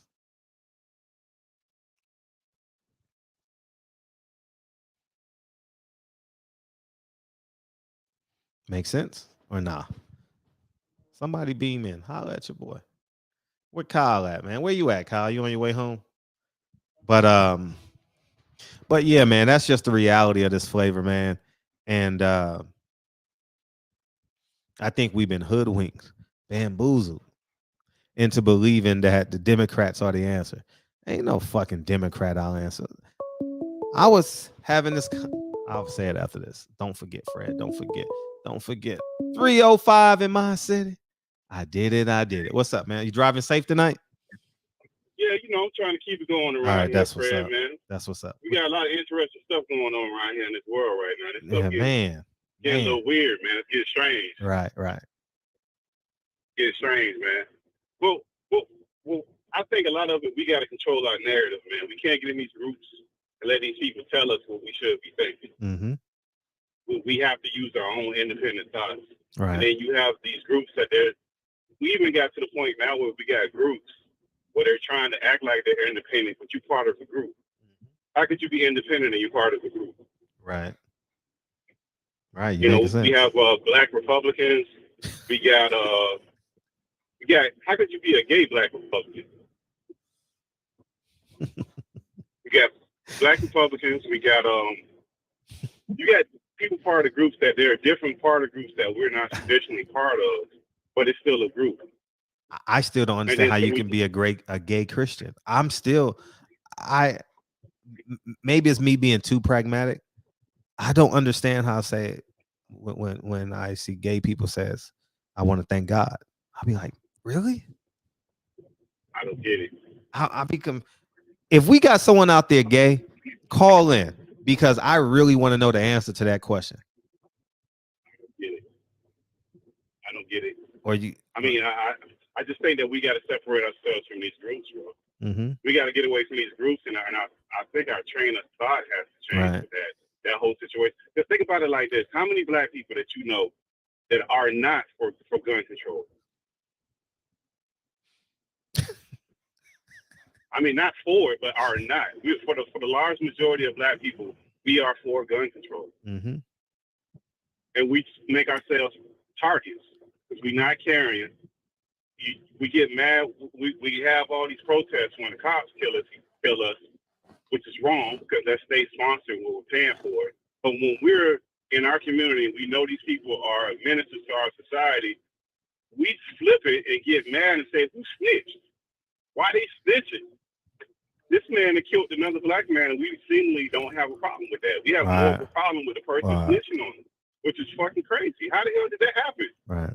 Until it's somebody that you care about.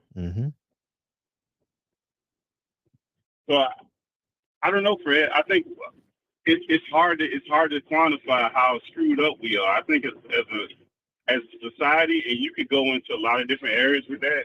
I think our brains, we have to actually use them, and we just don't. Even our phone, how many phone numbers do people know? They don't. They don't know phone numbers. Facts. I'm guilty. You're right. You're right. Tell them an address. Tell them how to get. You tell them your phone address. You tell them, hey, I live at this such place. Where you live? Where's that at? First of all, they can't tell you how to get there. They tell you, oh, go over here and round about there. They end up giving you the address and you just punch it in. So you don't even know how to get and travel places unless you deliver and you know these neighborhoods. People don't know. So a lot of things we've dumbed ourselves down to where we're incapable of thinking. We just don't think anymore. TV shows, you want to watch a show? Guess what you do now? You can go on YouTube and watch it. You don't even have to be home at the time that you used to have to be home. You used to have a structured time to be at home. You don't have to do that. So we've made our life so convenient that we've handicapped our thought patterns where we don't have to put any effort in anymore. No, you're right. And that's not good. That's not good. Because without the sacrifice of anything that you do in this life, from sports to business, there's no sacrifice, there's no achievement in anything. It's just not going to happen. Right. So I think we just, our level of thought pattern, it just has to be higher. It just really, really has to be higher. And it got to be higher for more than just celebrities. When we get these celebrities, man, what do you think about this, Fred? Now, think about this part of it. And I want your thought about this, because I thought about this the other day. When somebody says a black billionaire or a black person that's wealthy, do you automatically think of a celebrity? Do you know 5 people? Because I'm guilty of this. You know 5 people who are to the status where you would think of an ilk of like a close to a billionaire or somebody running a company that are black? Say it again. I'm sorry. Say it again. Do you know of 5 people that are black that are CEOs or running companies that are like, on billionaire status or on a higher level that aren't celebrities? I personally don't know a billionaire. I mean, not personally, but I mean, yeah. Bob Johnson, that other man that paid, what's his name? And he only got 200,000 followers on Instagram. I was like, y'all got to be the most insane motherfuckers ever. He doesn't post too much, but I follow him. The guy that cleared the college tuition for the black kids. He lives down there. You talking about what's the guy's what's his name? But anyways, I know his name. I'm just drawing a blank. Robert Smith. Thank you, Robert Smith. Those are the only 2 billionaires I know. Floyd ain't a billionaire. They say LeBron is. They say LeBron is. LeBron is, yeah. So let's say Floyd is. Okay, we'll give him credit. Floyd is a billionaire. Those celebrities, though, Fred. That's celebrities. Yeah. Celebrities, yeah. Yeah, we just go, we fall, we slip. Once we start off good, then we slip back into the celebrity lane. Yeah, you're right.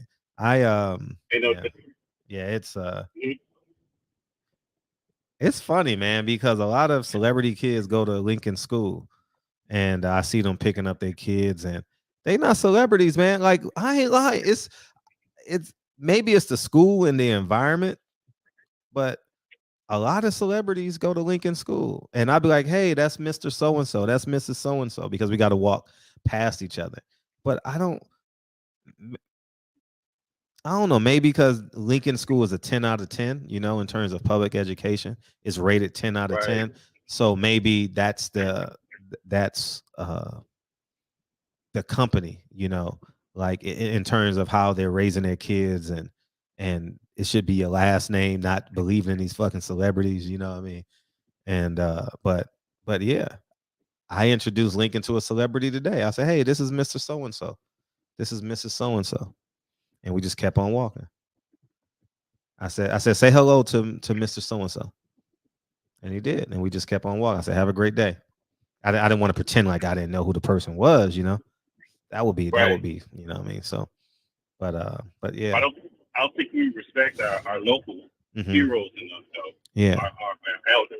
We don't respect them like that. Oh, Michael Jordan. Yeah, he's a celebrity. Yeah. So we don't respect our locals. Like if you work, most people who work on the job, and like the elder people on the job, when you get on that job, most of the time, especially black people, because if you work in these Fortune 500 companies, there's not a lot of black people that hang around these jobs, depending on the industry, that long. Right. But sometimes these young folks come in and they don't want to hear anything you got to say. You don't know nothing no more. Right. So the respect level is just not there. We're not putting a legacy down that people are willing to follow when it comes to us. And then they'll get somebody. I think we went backwards when it comes to a lot of different things. And I think I don't even know where we go to fix that train of thought. Take it all the way back. Take it all the way back. All the way back. Scale it all the way back. Your last name, your family. I'm a glutton for it, man. Like in this new house, my last name is gonna be in every room. Every room, my last name is gonna be in it, man. Like I'm raising these kids, Prince Hakeem. That's funny. I'm raising these kids, man, to believe in their last name, to love their family, man. It's so important, and I see it because I moved in this house. It wasn't no BLM group. It was family. That helped me.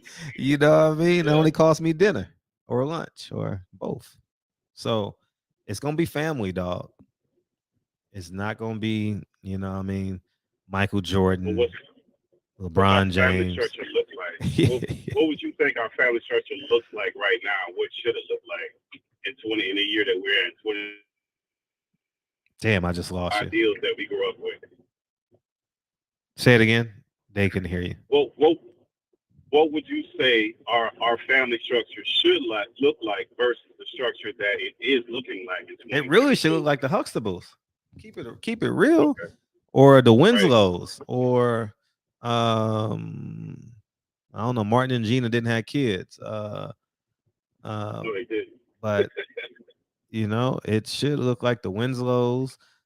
Good Times. The Huxtables, man, it's that important. More so like to me, it more so be like Good Times. Most of us doing labor jobs. It ain't that many millionaires running around here. People be on Instagram. Their real life, they ain't living like that. Speaking of something, I got to share a story with y'all motherfuckers, dog. Dog, I was watching a fight Saturday, and I couldn't believe what I saw. I got to say this. After you hang up, I got to tell this story. I got to tell this fucking story. Dog, I got to tell this story. Because I want it on wax. So when man, go ahead. I'm listening. Well, what other things, Fred? Right. This is another thing that I think is complex. Go ahead. Because that's how heavy are we? How heavy are we in religion and politics? Where we just get so mad when we block people out, like our sons, our daughters, our brothers, our fathers, based off of politics and religion.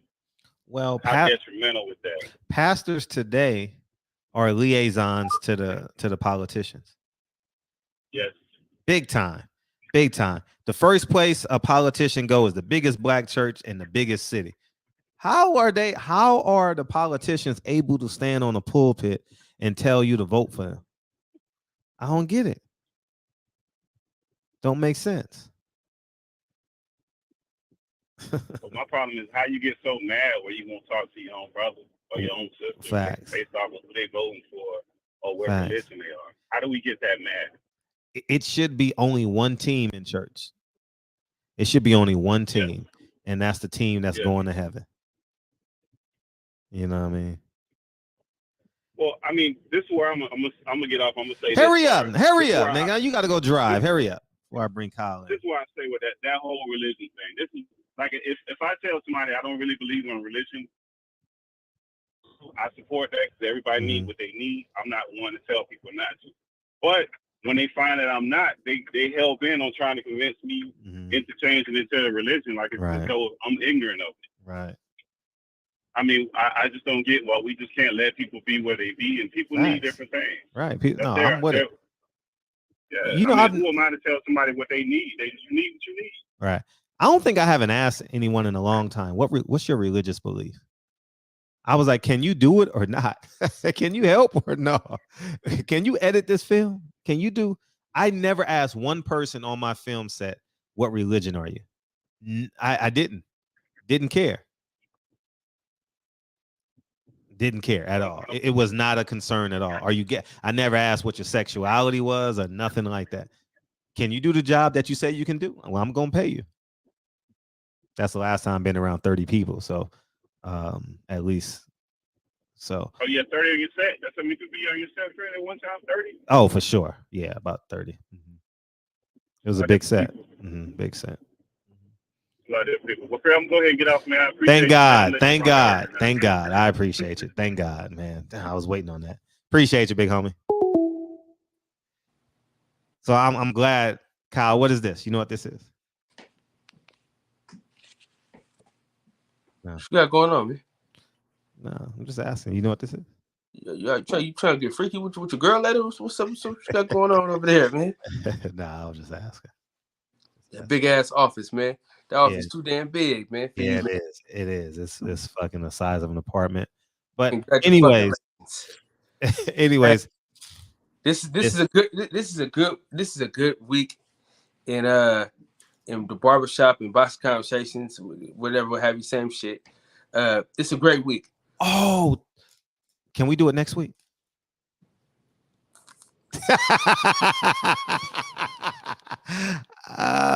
Can we do it next week? Motherfucker. It's not up already, right? No. All right, good. Thank God. Okay, good. But listen. Next Tuesday, but go ahead. That was secondary. Okay. But what I was gonna say was Fred just moved into his new estate, and my idiot nigga chain is done. It will be picked up tomorrow. You gonna wear it on the show? Absolutely. We wear it. You know. I'm gonna have to lean back like this because it's that's how big it is. Right? Hang low, you know. Anyways, we wearing every single chain even when we in the house. You know, that's disgusting. That's literally disgusting. He ain't earned shit from me. But anyways, what's up, Kane? What's going on, friend? Kane, you know what this is? What happened? Bro. You know what this is? What? You know what I got in my hand? It's either a bow for working out or it's for the razors. For ammos, I don't know, bro. Honestly. Yeah, it's for my gun. Yeah, because I wear sweats all the time. So but yeah, because he brought up the Second Amendment, and I was like, oh shit, I forgot to put this in my car because I didn't have it today. You know what I mean? So it's going back in the car. So that's what it was, man. So that's what it is. So if you believe in the Second Amendment, protect yourself, man. I just 9 out of 10 people never have to use a gun anyway. So that's the reality of it. What's up, man? What you got, Kane? No, because he was talking about the fight earlier. You're not gonna watch it tonight. I can't. When they walk out, it's gonna be when you wake up. Because what he was saying was it starts at 5:30 Eastern, so that's like 2:30 your time. Fred will be in the bed, man.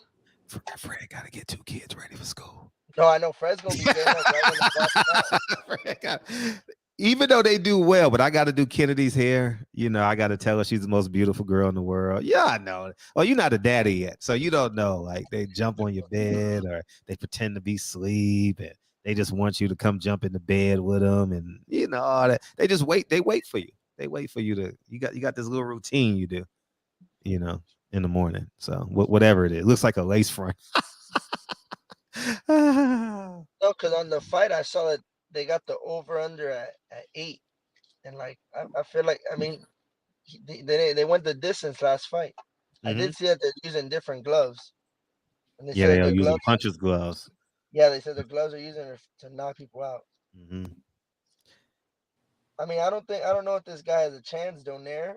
He looked good. Yeah, he's a bad boy. He's a bad boy. You haven't seen him fight. He's bad. No, I've seen his last 2 fights. He looks real good. But I mean, bro, this guy in a way looks like a freaking like he's a monster. And he is. And he is. I mean, this will honestly be besides the Maloney fight. I don't think has he fought besides that, or did he have another fight in Japan after that? He probably did. Yeah, so like I've only seen him on the American stage once in that Maloney fight. He knocked Maloney the fuck out. So like I'm real I'm wake up just to see him fight because I've really never even seen him fight like that. Right. Look how smart Bob Arum is. What happened? He knew that fight was in Australia. He knew he needed them dudes, and then boom, Maloney gets the big knockout. Now everybody's like, "Oh, well, he just did that to him." And anyway, just knocked him out. We got to get up and watch this fight. No, I mean at 5:30, bro. If the fight was actually at 5:30, I would have got up because like, bro, at 5:30, I'll just get up, start shipping some boxes, watch the fight. Like, it's just early in the morning. All right, before we get into the fight, I gotta share this story with y'all, man. Story time. This is story time with Frederick Hawthorne, Kyle. You guys are really gonna be everybody's gonna be real engaged in this story. If you're not, fuck you. But anyways, so about 10 years ago, I'm playing poker in the Aria, minding my own business, and you know, basketball is my first sport, and I end up playing poker with a basketball player by the name of Jamal Tinsley. Have you heard of him? Bro, one of my favorite point guards, bro. Okay. Let me tell the story. So, anyways, he get up and I walk out of Aria and I say, "Hey, what's up, Jamal? I got this thing out. I got this project I want to do. I want to do a documentary on New York point guards, and I would love to holler at you and maybe we can work something out. Maybe we can do your documentary too, and this and that. The Jeffersons. Okay. Fast forward 5 years later. Stole your shit. Wait. Let me get there. 5 years later, I'm talking to Steven Espinoza. I said, Steven, I got 2 ideas for you, dog. I want to do on your network, right? And actually, I wanted the visibility. I was going to fund the project myself. I said, I got 2 projects for you. One, I think I could beat Mike Tyson. That's when you bring back all the fighters that fought Mike Tyson and they tell their story in the documentary. I thought it was a dope idea. He shot the shit down. He said, that's bullshit. I don't like it. I said, I got another one for you. I says, we do a documentary on all the point guards in New York. Okay. Fast forward. 3 years later, 3 years from today, I'm standing next to Mark Jackson at the Drew League. Him and his friend are at the baseline. I says, Mark, I got this idea. And when I see Mark Jackson again, I'm going to prove it. Because Mark, I'm going to prove this to you that I did it. I swear. Because Mark don't lie. He's a pastor. He lost his job because of integrity in the NBA. So we're standing on the baseline at the championship game at Southwest College. I know exactly where I was, the exact conversation.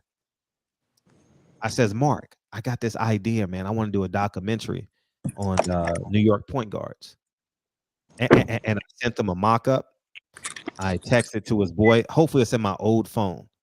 Hopefully this shit is all in my old phone, right? The Jamal Tinsley text and the Mark Jackson text. So he says, Mark didn't give me his number. He said, take my friend's number, right? So I says, okay. So I DM'd him the very next day, right? And I'm watching the fight this Saturday. Guess who's doing the documentary? Kevin Durant on Showtime. I says, how the fuck did this happen? How the fuck did this happen? I says, God damn. Hot diggity damn, man, I'm mad. Gave up that ass. Now my number's in the trash. I met him about a week ago. Okay, a day ago, whatever. Anyway, I remember that song. But I could not believe the shit. I says, holy shit. I told Stephen Espinoza to his face about this documentary. He wouldn't lie to me to my face. He would have lied if you interviewed him, but he can't sit up and say, he has to remember what I told him, because I can quote him. And I'm like, this nigga stole my idea. But you know how you hear something and it sticks in the back of your mind, but you don't know where it came from, quite possibly. Maybe that's that. I'm not giving nigga benefit of the doubt, but I'm just saying, how the fuck did this? I've been pitching that shit for 10 years. Matter of fact, I know the artwork. I know the person. I'm glad I had this conversation because the artist sent me the artwork. I'm going to tell you what the artwork was before I even send it to him. It was, because she's going to send me the artwork. I pray to God she still has it. It was like the New York subways with like the names and shit on it, right? It was like the boroughs, and like this one is from this borough, that one is from that borough, the N train, the number 2 train. It was like that. That was the mock-up for it. And I'm gonna text her right now, see if she has it. I'm a. So they doing one on New York point guards? Yeah. Hey, I got a question. Do you still have that artwork that you made for that mock-up movie? Remember that movie with the subways and the point guards from New York? If you have that artwork, can you send it to me? And if you know the date that you emailed it to me. Oh shit, it might be in my email. Thank you. If you have it, send it to me, Gels. Peace. It might be in my email, dog. I'm not making this shit up, dog. Hopefully she didn't text it to me. Man, I'm not lying to y'all niggas, dog. I said I'm gonna sue the living shit out of them if I can get this proof. I ain't lying. I'm suing the shit out of them. Brad, my connection was breaking up. You said that Showtime took your idea? Is that correct? Hell yeah, they took my idea. I heard pretty much everything but that. Here's the correct. Is this it? She might still have it on her laptop. See, 2017. Nope, that's in your corner. Hey, Fred. Yeah. When I finished your movie for no reason, man. You what? I said I finished your movie for no reason. Oh, no, you didn't. No, you got it. I got to find this shit, dog. I'm sorry, man. You disappointed. You better just say you disappointed in me, man. Damn. I got to find this shit, dog. All right. The reason being because I didn't know Dre is rounding this week. And when Dre rounds, I'm responsible for everything with the kids. That's all. That's all it is. 17. I didn't even know she did the poster for the Floyd Mayweather movie. I didn't even know. Damn. Anyways, man, so that's the story. She may have sent. She got like. Please, I hope she have it. Because I need it.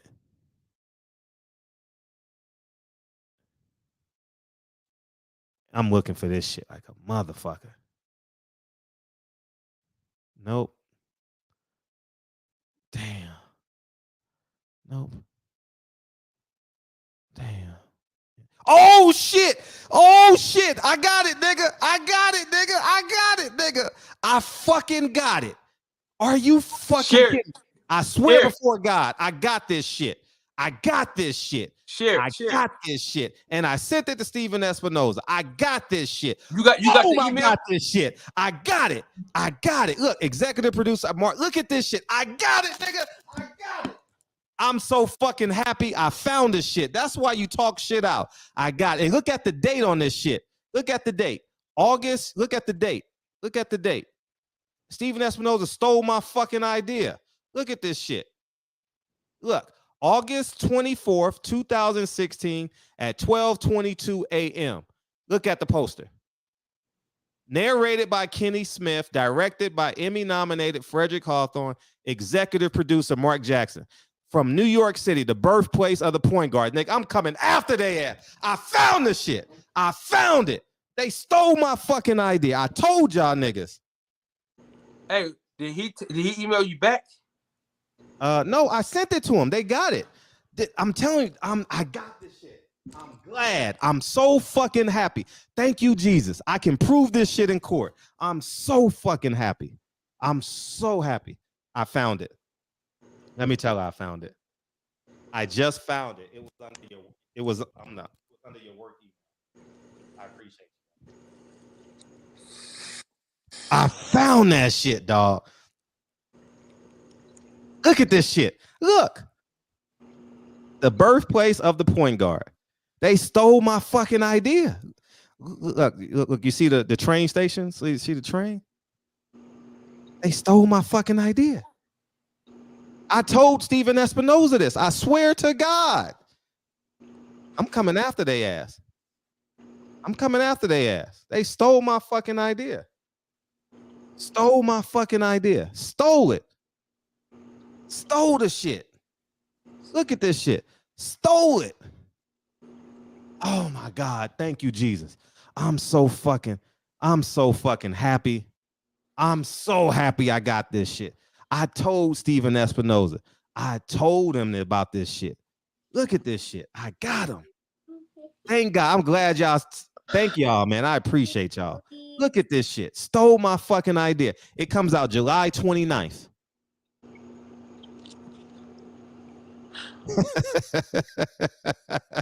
I sent it to Kenny Smith. Oh shit. It might be in Kenny Smith DM. Oh shit. Good looking, y'all. I might have DM'd it to him. I spoke to Kenny Smith. I spoke to him. I'm in business, y'all. I'm in business. I might have DM'd it to him. Please, God. I hope I DM'd it to him. Please. Please, God. Please, God. Oh, I DM'd it to him. I DM'd it to him. Oh, shit.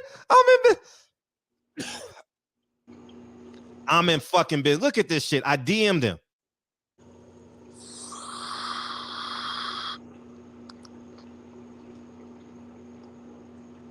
Look at this shit. Look. Read the shit.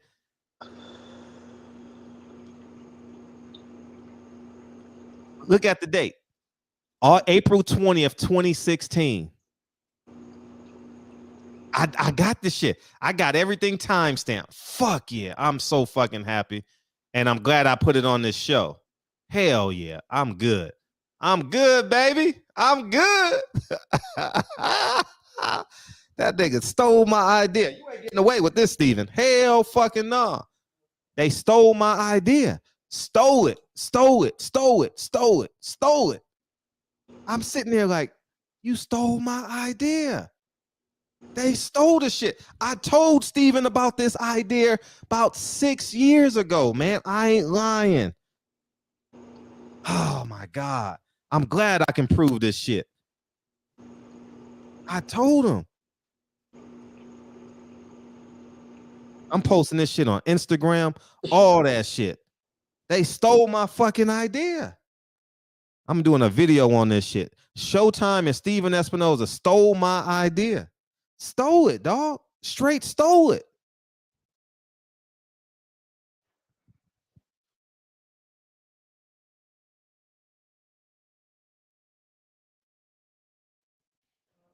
Stole it. Can you believe this shit? I'm gonna show you. Look. They probably have it on their damn Showtime. Look at this shit. Exact same thing. They ain't even. But they thought I was gonna fucking go away. Showtime Sports. Where's sports at? Oh, so they done fucked up, huh?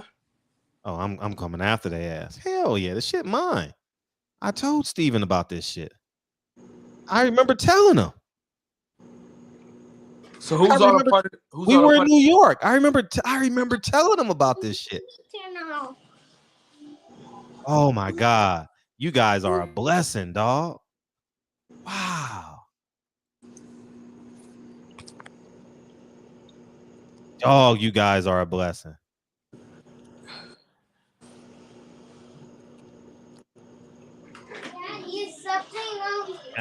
And this shit is personal now. This shit personal. Let's see, Kevin Durant. You said he was a nice guy too, bro. Nah, this shit personal. Yeah, I did say. Here it is right here. But no. Well, they ain't got the advertising out, but basketball country. Nigga stole my idea, dog. Stole my idea, dog. Fucking stole my idea. I can prove this shit too, man. Oh, thank you. Thank God for timestamps. Thank God for timestamps. Yep. I'm suing them. Putting that shit in. Oh, man. Do it say if they saw it on IG? Who? Does it say that they saw if they saw it or not? No, they didn't know, but it doesn't matter. I told Steven about the idea. I told Mark Jackson about the idea. I told Jamal Tinsley about the idea. I told them. I got the text messages in my old phone. I got them. I do. I thought I texted Steven Espinoza. I might have texted to Steven too. I know I emailed him the shit, but it's not popping up. I got it though. I got it. I swear to God, they stole my idea. They stole it. Look, I proved it to you. I had this idea 10 years ago. Jamal Tinsley will tell you. We was in front of the Aria Hotel. Matter of fact, I feel like calling his ass right now. I ain't lying. Just to have it on wax. Just to have it on. I don't give, man. I don't. It's late now, but that wouldn't be fair to call him 10 o'clock at night. He might be in New York, but I told him. He may not have the same phone number. It's been 10 years, but they stole my. Watch this shit. Kevin Durant. Gregor was right, bro. Documentary. Oh, Kevin Durant.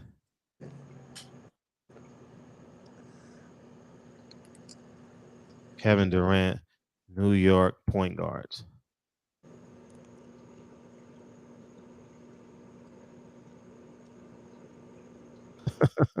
Look at this shit, motherfuckers. Motherfuckers. Stole my fucking idea. Stole my fucking idea. Look at this shit. Look. Kevin Durant produces new Showtime New York point guards documentary on Showtime. Stole my fucking idea. Look, it's right here, plain as day. Y'all share this shit. We gonna turn up on their ass. I got a lawyer. I got an entertainment lawyer. Easy. Fucking weasel. Look at this shit. Look at this shit, dog. They stole this shit from me, dog. Steven, no, he stole the shit from me, dog. So I'm posting this shit tonight. They stole my fucking idea. Man, fuck Steven. Stole it. I told him about this documentary 5 to 7 years ago. I ain't lying. Somewhere in that time frame, I told him about a Mike Tyson documentary and the New York point guards. He didn't like the Mike Tyson idea, but he said, we'll talk about the New York idea because I guess he was in New York. He said, we'll talk about it. He said, email me. And I emailed him. This shit real, man. This shit real in the hood, man. Motherfucker Steve's out here, man. What time you gonna lock tonight, Fred? Are you a thief? Nah, I ain't no thief. What's up, dog? What's up, Fred? I just got a question, man. How they steal your idea? You pitched it to them, bro. No, they can't use it, though. No, they can't do that.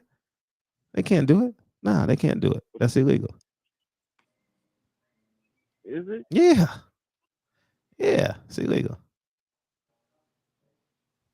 But they're going to have to take everything that you did exactly, right? If they just change one little thing. Nah, it's not that easy. It's not that easy. It's not that easy. It's not that easy. It's not that easy. We just watch the process. All right. Just watch the process. Enjoy the show. Grab your popcorn. Grab your girl. Fred ain't going down without a fight. All right. That's the same way they did to everyone with their motherfucking all the black people that invented all those things in the 1800s and the 1700s. You know. I know. Garrett Morgan and the rest of them. I know. They stole my fucking. I told Steven about this idea. You stole. He gonna call me this week. Steven gonna call me this week. Say, what are you talking about, Fred? You know exactly what I'm talking about. I told you about this documentary. I already know what's gonna happen. He gonna try to settle, especially if you got a good lawyer. Oh, we coming. We coming. We coming. I know some good lawyers. If you need somebody, holler at me. Nah, you laughing too much, nigga. I ain't letting you do shit. Nah, you just call in. You just call in after I win. All right. It's gonna be a settlement. I ain't going to court. It's gonna settle. I had to call in because it was too funny what you were saying, bro. It was too funny. You kept saying it. They stole my idea. I know. They stole it. My intellectual property. It's my intellectual property. You can't steal someone's intellectual property. You can't. It's illegal. But it ain't tangible. It's intellectual, man. Man, hang the fuck up, nigga. Go smoke another blunt, nigga, and don't share it. Stop sharing blunts, nigga. You can get COVID that way. Don't get mad when they take your idea. You the one that gave it to them, man. Why you mad? I'm not mad. I'm not mad. I'm not mad. I'm not mad. I'm going to get what I deserve. No, I can't be mad. I can be inspired. I'll be mad if I lose. I'm not mad now. I'm inspired. I'm happy I got the shit because I was sitting there Saturday like, fuck, because I don't have that old phone no more. I have it, but it's dead. I seen the little thing too on Saturday. I was like, damn, that's a dope idea. Yeah, it's a dope idea. It's my fucking idea. I watched your show, and that's what I was like, damn, that's crazy. I seen that little preview. That's my fucking idea. That's my idea. You know that's how the world works, man. They be ripping motherfuckers off. Well, you ain't. Well, we gonna have some fun with this shit because I got the power of the internet. No, I'm rooting for you, man. I got the power of the internet. Yeah, I got the power of the internet. I got the power of the internet. I'm coming for these motherfuckers. And if I see Mark Jackson and Ken, well, they got to be in it. Kenny Smith and Mark. I'm like, I know. Anything else, nigga? Yeah, you know they gonna stand with the network. Oh yeah, I know. Yep. Oh shit! I might have it in. What's up? I said that's, you feel me? That's kind of cool. That'll be raw if you could pull that off. You feel me? You deserve it if they really took your shit though. If they really, you just saw it. Man, if they really took it. No, I'm just saying because I don't know all the facts. So I mean, I'm just saying, bro. I didn't. Well, it's all good. It's all love. I'm gonna kick back and keep listening to the show. I just had to tap in. You had me over here rolling, man. My stomach touching my back and shit. All right, peace. All right, peace. Yeah, man, we coming to get their ass, man. I thought I sent it to Mark Jackson, but I didn't. But I texted to Mark Jackson. I have it in my old phone over there. I got to charge that hoe. Yeah, man. We coming, Kyle. I'm glad y'all. I found the shit. I found it. Yeah. What time you go live tonight, Fred? I went on a little later. I don't know who Mr. Z is. You got to show me who you are, man. I don't know if you who Mr. Z. Who are you, Mr. Z? Show me, son. And you might be. All right, cool. All right, I got you, dog. All right, good. All right, what's up, Z? Bro, Kenny Smith was just talking about this documentary on All the Smoke with Steven Jackson and the other guy. He was? Bro, it's called New York Point Guys. Oh, my God. Stephen A. Smith was talking about it on First Take. Stephen A. Smith is even on his documentary. But he wants to get off the documentary because Kevin Durant has something negative to say about him, Skip Bayless, and Shannon. Remember that little uproar last week? They always spatting. I don't know. Nah, Stephen A. don't even want to be on it anymore. But Kenny Smith went in depth talking about this. It's called New York Point Guys. Kenny Smith talked about it in depth. in on All the Smoke podcast just last week. Let me screenshot this whole real quick.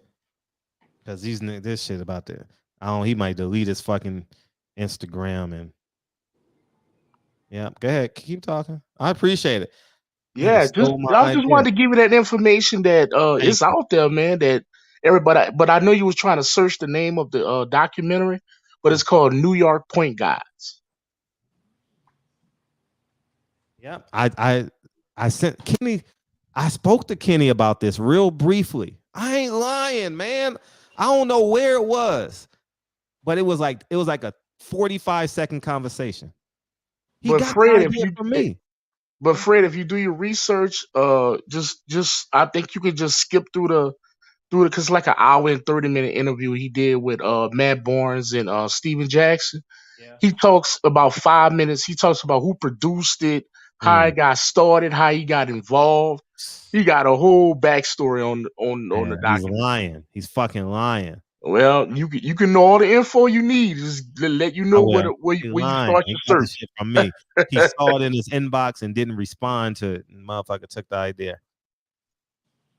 Well, I don't know. I mean, he was like his brother was Kenny Smith's brothers from New York. He was so instrumental in all the young basketball players coming up through AAU or some kind of thing he had. He's like his brother was instrumental in putting in the input for this documentary. I spoke to Kenny Smith about this shit. I don't know if it was at the Drew League. I spoke to him. I don't know if it was at an AAU basketball game. I think it was at an AAU basketball game with my boy T-Mac.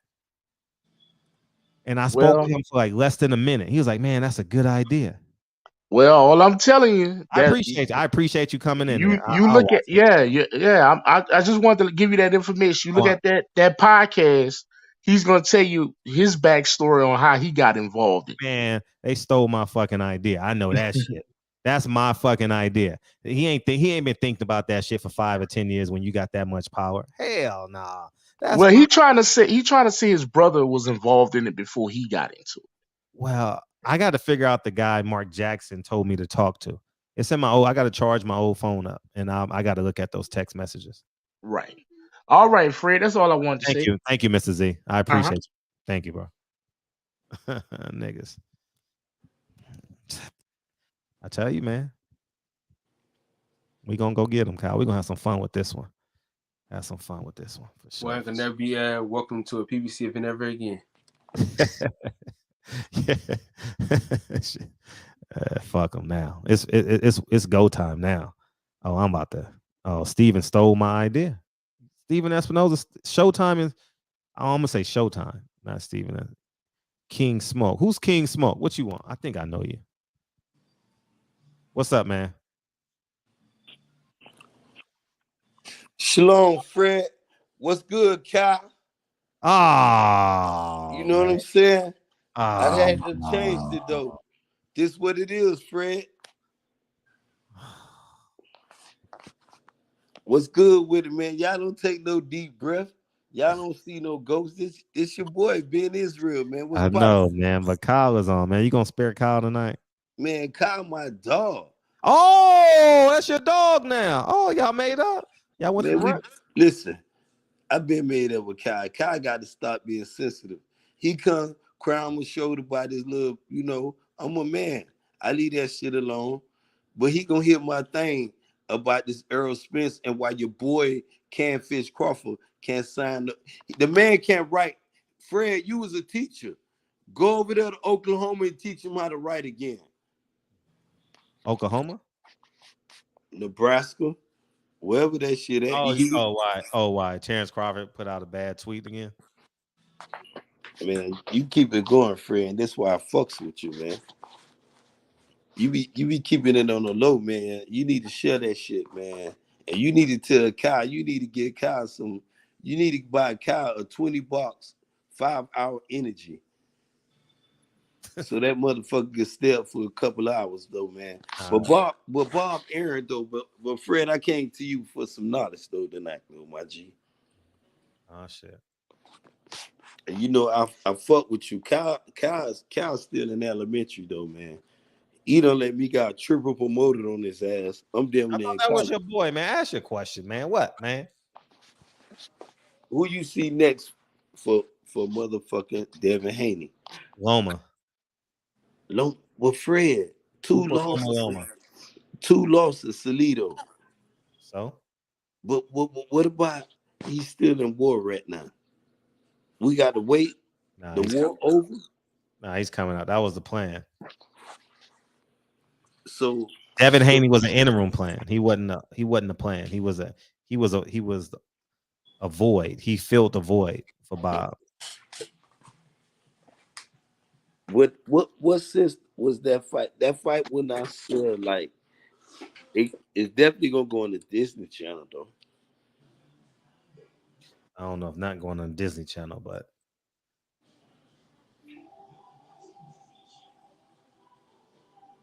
Tank David better bring a better fight though, Fred. he will. Sales. Your boy Money Mayweather can do business with him. How you feel about the money team, Fred? Huh? The unemployment team? The money team. Oh, I thought you said the unemployment team. Who unemployed over there, Fred? Give me knowledge, man. The unemployment team. Mickey Bay said it ain't always what it seems. Mickey Bay been out the game though, man. Nah, he in the game. He back in the game. He making a comeback. He in camp right now. I think they had to do some rescheduling because of what happened with the man that died over there. Blessings to that man's family. Fred, you feel Devin Haney is the Megadon, the number one welterweight in all boxing, welterweight, all lightweight must see him. Yeah, I think he's number 2. Number two, lightweight to who? Oh, lightweight. He's the number 1 lightweight in the world. I have him number 2 to Shakur. To Shakur, Fred? Yeah. I think Tank licking his chops, man. I don't see Shakur had to come up, and then there'll be so much. You got your boy JP, then you got Bob Aaron. I don't know about that fight right Who's now. JP? Jay Prince. Oh. You know, there's a lot of controversy in that fight, but I believe that Tank Davis, if Floyd can convince Lou the better. Probably owe him some bets that you ain't discussed, Fred. You know what I'm saying? Mm-hmm. And he can make that fight happen. What he to give what couple of $1 million? At least. That shouldn't be no money with a fight of this magnitude, though, Fred. I'm with you on it. It shouldn't. And you know, I don't fuck with Bob, Fred. Don't throw me out, cause you know. I don't give a fuck. You can have your own opinion. Bob. You know, I want to, and this is another question: did Bob deliver for Devin Haney, or Devin Haney outsmart Bob Aaron? Think about that, Cal. How do you outsmart Bob Aaron? Hey, he walked away with all them titles. With that type of contract he got. Fred just told me it's a full contract deal. You know he still got 2 more fights with him, right? He got 1 in the option, bro. You put the Tank Davis on the fight, the biggest fight in boxing right now, besides Errol Spence and motherfucking Terrence Crawford. Bob Aaron would do. You think he gonna make that fight, Bob Aaron? If it make dollars, it make a lot of sense. What you think about that, Fred? I think you got 30 seconds. I'm ready to get out of here. Oh shit. Fred be with the bullshit. Kyle, you going live tonight? Yeah, he going live. Hell yeah, he going Fred, live. Why you don't pull up, Fred? I'm going next Tuesday. I'm pulling up. I be listening to y'all niggas. Man, I need you been having a lot of women on lately, though. Huh? You been having a lot of women on lately. Okay. Y'all niggas just don't foot the bill any longer, man. Hey, Fred, I'm gonna go public with this shit. And I got about 30 days. When I go live with Machana, you gonna grace Machana? Yeah, when you want me to come on. I'm in the process right now, man. March. Oh, nigga, man, call me when you're ready, nigga. I left one number in your chat. You want me to do it again? No, just let me know when you're ready. Just DM me. All right. That's the best way to get a hold of me. DMing me. That's the best way. Kai, as always, love. Fred, thank you again, my G. Jeez, man, I gotta get right side here. Then we out this motherfucker. And I'm ready to buy a little movie to see what the fuck you doing now. All right, I ain't got nothing. I'm buying my little movie. Would you tell the Denzel Washington nigga? I want you to rise up, man. I'm here to support you. All right. One thing being Israel don't do. Weeks. It's been out for 3 weeks. It's been out for 2 or 3 weeks. Why you ain't bought it yet? I'm finna get my debit card to see what it do now. All right, cool. Do it right now. And I'm gonna let you know when I talk to you tomorrow. I need to see it pop up right now. Right now. You gonna see it. I'm finna jump. I'm finna get my thing, and you gonna see it. All right, peace. Peace. All right, thank you, dog. Thank you. What's up, right side? What's up? What's up, Fred? How you feeling tonight, man? Good, man. How you feeling? Man, I'm excited, man. I'm always excited. You know, I just love looking at the sport, and man, I wanted to get your opinion on something, Fred, and Kyle as well. You know what I'm saying? I wanted y'all opinion on something. So, you know, I rock with Dev strong, bro. And I know you rock with him too, Fred. I ain't mad at that. Man, I was on the channel earlier, man, and they doing everything to discredit this young brother. Well, who's discrediting him? I think. How can you discredit him? He went to another country. Can I call names? Can I call names on your channel, Fred? I will. You can do what you want. Like, listen. If you go look at the Mayweather channel, you know, I ain't mad. Jeff Mayweather he picked against Dev. I'm not mad at that. He didn't pick against him. He just didn't think he can get the decision in foreign land. Hold on, but that ain't who I'm talking about. Hold on, that ain't who I'm talking about, Fred. And hold on, give me a second.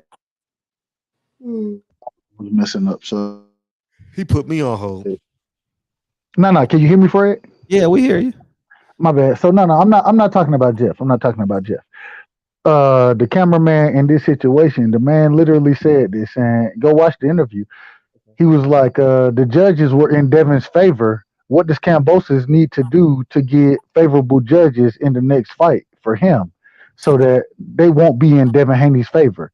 Now, mind you, two of the judges scored it 116 to 112, and I scored the fight 10 to 2.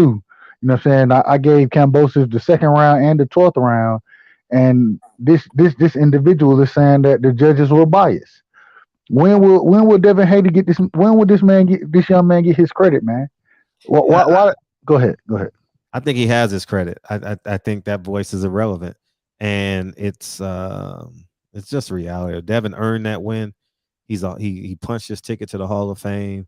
Hopefully, it leads to greener pastures, and that man will have no bearing on Devin Haney's future. You know, Devin is in the best spot right now. He's on cloud 9.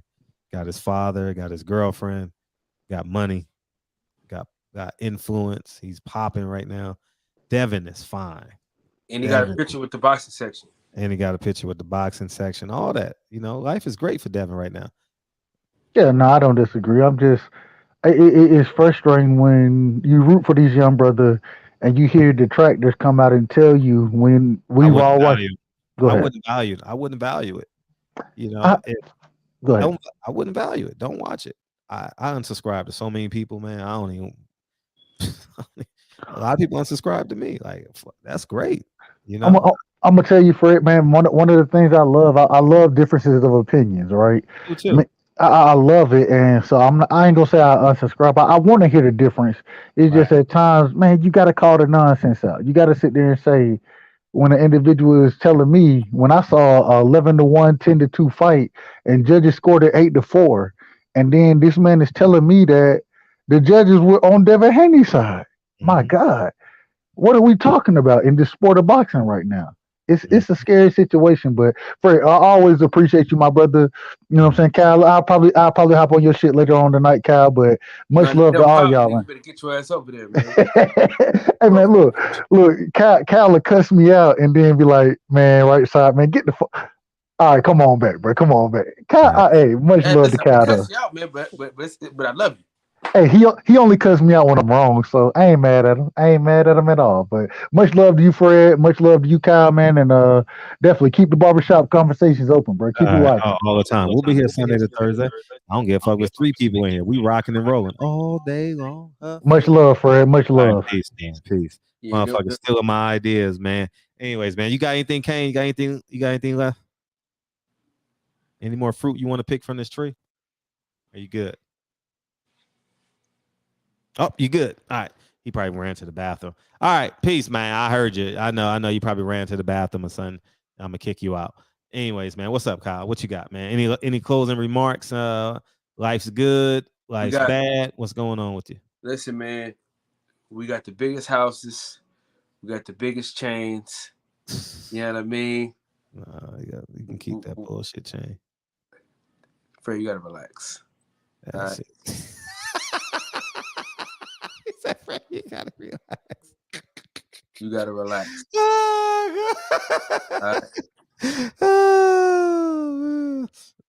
So when you getting it? Wednesday? I pick it up tomorrow. So you gonna have it for tomorrow's show? Absolutely.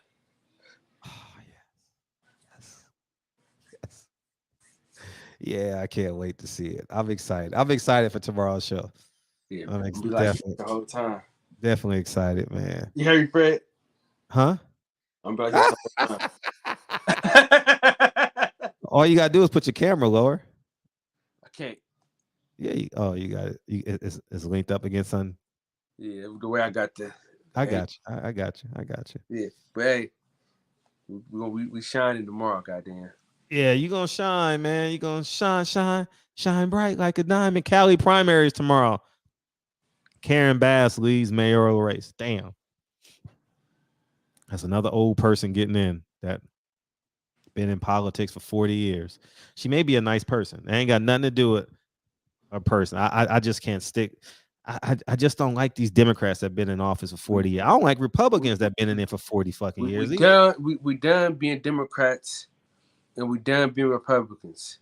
Be your own fucking party. Pick who you want to pick. Don't be picking because your grandmama picked them niggas. Facts. Them niggas ain't done shit since your grandmama been living. That was me. Yep. And Bill Clinton ain't shit. Fuck him. Yeah, neither of his wife. I don't like. Listen, I'm gonna tell you this, bro. A bitch that wear pantsuits like she wearing, man, she can't be trusted, man. All them goddamn pantsuits. Facts. Put a goddamn dress on. Facts. Always wearing pants and shit. I couldn't agree with you more. By the way, you know how many times goddamn pants off. You know how many times I thought like someone's coming in this house because I have Lincoln's piano, right? And it's my reflection. So when I move, it moves. So I'd be like, oh. Them rich nigga problems. No, it ain't rich nigga problem. But I'm like, damn, like when I can only see it out the corner of my eye. And I got to get used to the reflection. So what made you put the piano in the man cave? He's gonna intro the show every night. And he's gonna get his 10,000 hours right here in the barbershop. You know what I mean? And I'm not waiting on no one to sign my son. You know what I'm saying? I got you. He gonna sign himself. You know what I mean? Daddy got you. So that's it. He wants to be a performer. So I'm like, shit. You're gonna have 1,000 people. The shows do 3,000 to 5,000. You know, slowly but surely, because we do 1,000 on the other channel, and then we do 3,000 on this. So you know, builds up. So that's where it's at. You know, I gotta get him on Boo Buds and everyone else's, but that's not important. The important thing is to get his confidence, get his 10,000 hours, the self-belief that he can accomplish anything, because however many people I tell him is on there, it's however many people that he's going to think, you know what I mean? That's it. So, and then it'll all make sense in the end. So I'm like, Lincoln, thousands of people saw you last night. Thousands. I ain't going to say 3,000. I'm going to say thousands. Anyways, man, what's up, Kyle? You good, man? They done stole my idea. I'm glad.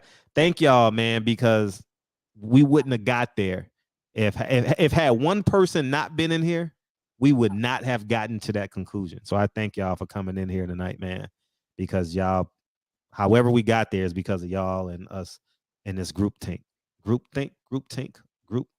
it is. Was it? Whatever group think. Whatever the young people are saying these days. Yeah. But in the words of the great philosopher DB, Fedro. Uh-huh. Play the song, Fred. Yeah, man. Go over to the boxing section, man, and man, bring your ass, man. yeah, man, and I'll be over there. I'll be over there in 15 minutes. 15 minutes. Yeah, I got on late today because I'm still working on the house. You know what I mean? And then one thing led to another. And you don't want to stop. I was learning how to do electrical work. I'm not great at electrical work, so I had to take notes from the electrician. You know, adding some stuff. The TV's set up outside yet? Nah, I ain't bought the TV yet. I went to go buy the Peoples Hernandez. I went to go buy the TV today, but I couldn't pick it up. So, but it'll be in by end of next week. I wonder if Peoples Hernandez got his name from the dude off of Shaft. From who? Shaft.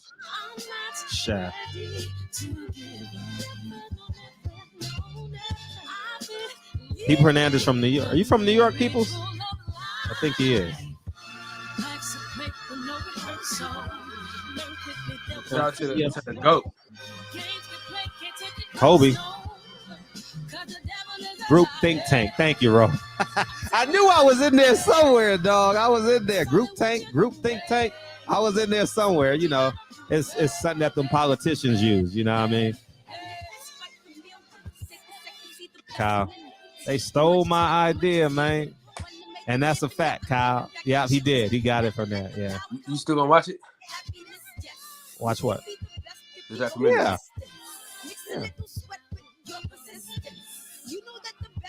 Stole my fucking idea.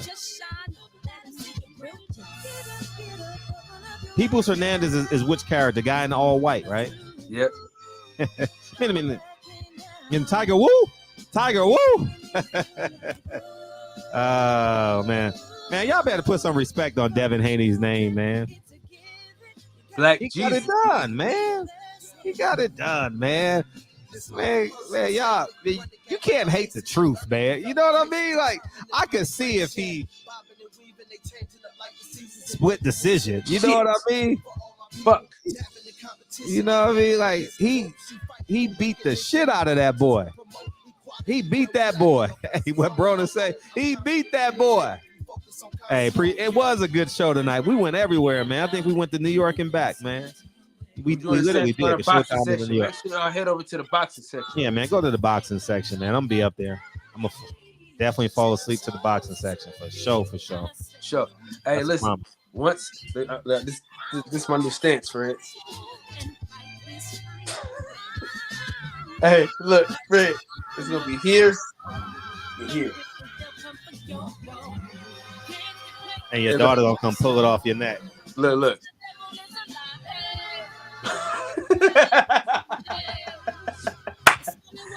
All right, love y'all, man. I'm gone, man. Appreciate y'all, man. Thank y'all, man.